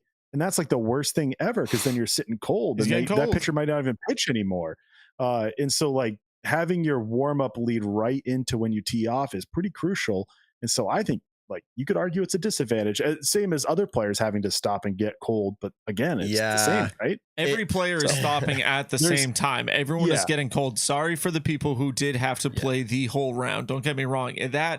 That is annoying. I can understand. But they weren't playing it in the same conditions. Yes, this was the point. When it got to a peak, we keep going in circles here. Yeah, conditions are variable. Like it's variable in both directions. That's all. To be fair, that's not my point. I'm just saying why people might have thought certain things. I'm just bringing all the scenarios so everyone can make their own conclusion. I had to talk through it with Gannon and Cole on the way back. We're hating on you extra because you're wearing a Yankees hat, so it's nothing true. personal. Don't do that again. No. Yeah, I don't know. Why are you even wearing that? We already talked about it. I'm a Yankees fan. So and Matty O is. Here we go. Gannon Burr, Matteao, Linus Carlson, and Luke Taylor. Thank you for those corrections, Evan, by the way. They're the only players to shoot bogey-free at Maple Hill over 4 rounds. Sick. 4 people. Gannon shot bogey? And each of them did. Gannon did it the last round. Gannon, if you're still listening. The last round, Gannon did it. The first round, Matty O did it. I think Luke and Linus did it in 4th round. So 4th round had 3, Matty O in the first. Very cool. But I saw Gannon go from what he called his worst round ever the day before in the wind to I think it was 1,080 or something. It was a really good round. So it was fun to watch. And that was, by the way, speaking of Maple Hill, we don't need to get into this topic, but like there are some unfortunate ground play things. It's just part of playing there. But he was like bullseye on hole 2. Pretty much. He was coming in bullseye, and next thing you know, we see his disc fly over the wall. Oh, no. And we're like... he forehanded? No. It was a backhand. It was actually... So it turned over, it rode the wall, and then it was coming in at the bullseye. Like a Heisering back in. And it hit a rock near the bullseye and flew over the wall. Yeah, the spotter literally said, that might be the 2nd worst kick of the whole tournament that I've seen. And so he started his round kind of like that. And he's like, I get a 3 there. So Gannon could have easily had the 10 down. Like it was easy. So no bogeys. Good job, Gannon. And then finally, and wrap up, and Evan, you'll probably have fun talking on this one, but we don't need to spend a lot of time yet. But is player of the year settled? Is it settled? Like with the Matty O win here, now it's like, is it settled? Who's our player of the year? No, it's not. No, I think dude. What do we need to see? Are we counting Pro Tour USDGC? championships? I think it's going to be part of it all. You kind of have to, right? I think you have to. You have to count I think everything. you do. Okay. Yeah. So we still have 2 major. I know Pro Tour championships isn't a major. But what if some rando wins it? And I hate to say it that way, but like, let's just say it's a new winner again. If that happens, is it settled? Like, who would it be right now, Evan? Like, and you're off the top of your head. Is it Calvin? So is it Isaac? I'm torn. I'm torn. But I do feel like I'm leaning towards Isaac Robinson because the 2 major wins, and the fact that no one else has really like gone like above and beyond crazy. Like, yes, Calvin, like he would, like, I think he's the clear next pick and he's going to be the clear pick for most people. Not finishing outside the top 20 all year in this day and age. 2 elite wins though, and 1 silver. Like that's if Gannon wins USDGC. It's tough to be player of the year. That Rick won player of the year last year with 5 elite wins, even though he didn't get a major. And that's a big difference than 2. I'm a person who cares about wins, and I'm a person who cares about wins at the major. If Isaac won 1 major and 1 elite, I probably would put Calvin ahead. But the 2 majors, that's just so big. 2 majors in a year is huge. That doesn't happen very often. And I mean, let alone Kristen having 3 and going for the sweep. Who can beat that? Is it Calvin? If Calvin won out USDGC and championship, then Calvin has it. If Calvin wins out, Gannon does it. If Gannon wins out, he does it. If Calvin gets USDGC, it's locked. I don't care what happens at the championship. If Gannon gets both, Isaac wins for championship. If Gannon gets both, does he get it? I think if Gannon gets 1. If Gannon gets USDGC, I could see the argument for it. Like, that'll be the toughest scenario because I think I might go Gannon. Because Gannon has how many elite series? 3 elite wins. Yeah. And plus, a few silvers. They're not worth a lot, but they're not worth nothing. But 2 silver wins. What does Isaac have besides? This is what Gannon said. Blue Ridge. That was a real solid win with a very good field. Isaac has 2 majors, I believe. No, 2 majors and any elite series? That's it. No, 2 majors. So he just has. Okay, so I kind of cracked when it's crunch time. Something that's going to hold Isaac back is the real slow start to the year. He had a lot of like outside top 40 finishes to start the year. I don't have it in front of me, but like Vegas, I think he was outside I think he was 80 something or 70 something. And he had a few other really low finishes that I think people are going to hold against him. But again, I'm someone who's like, what's the difference between skipping an event and coming in 80th? I don't see much of a difference, but other people feel differently. Yeah. So people are like, hey, aren't there points for this? Like, that's how we should decide. The answer is yes, but you have the PDGA and you have the Disc Golf Pro Tour. Disc Golf Pro Tour is also determined by vote in media, a portion of. Yeah. PDGA is straight up points. So like, did we get a vote? I don't think the Nick and Matt show does. We should. But maybe we could reach out and see if we want that. Let's reach out. But I want to be the determining vote. I think the discussion is what's fun. I don't want to pull out a calculator and say, yep, it's obvious, the points say. Like, I think this is the fun part of the discussion. All depends on what you kind of value. Like, you yourself, what do you value more in the sport? Exactly. Like, you know, and go to statmando.com. You can do this. Exactly. Right, Evan? There you go. Yeah, I'll say one more. Shameless plug. We have a player of the year ranking system. I actually think Calvin, or I got to look at actually real quick, but I have a stat that I want to say first. Something incredible about Calvin's season. If you count up all of his points that he has dropped, do you know where he would be sitting in the standings? Like, if you count just his points that were dropped, you drop everything that counts and just take his drops. Wow. You flip it around. He would be fourth place. He'd be first. I don't know. My goodness, guys, not that good. Evan's just Evan's freaking out about it, so it just made me feel like he's hyped. I don't know. 12. 10th. 12. Yeah. Okay. I hyped it up too much. You hyped it up to make it sound like it was so good. He still makes the cut. Oh, almost. He'd be taking the tour championship, which if you take him out, he would be the first player out, which that's a weird way of saying that. He would be sitting behind Garrett Gerthy, and that's assuming McBeth doesn't play tour championship. A lot of ifs and whats and all that stuff. All that to say, that's incredibly good. I'll run over to our official player of the year right now, but if you guys just give me a second. Yeah, you can do that. And I will give Statmando a shout out, partner of our show for a long time, since almost the inception of Statmando. And they have a make your own ranking system. So if you want to argue this, you can do your weighting the way that you want. But what do you have as Statmando official? All right. Well, I'll start with FPO because I think people are going to guess who the leader is, and it's Kristen Tatar. Owen Scoggins, interesting enough, is in second and has a pretty solid lead over Missy Gannon in third. Hailey King jumped up a lot to be just behind Missy Gannon and above Katrina Allen. I think it's worth noting that, yes, Katrina has had a real tough stretch to end this year, pretty much since Europe has been not herself. She still had a great start of the year, winning. Well, Preserve was one of the best performances we've seen all year.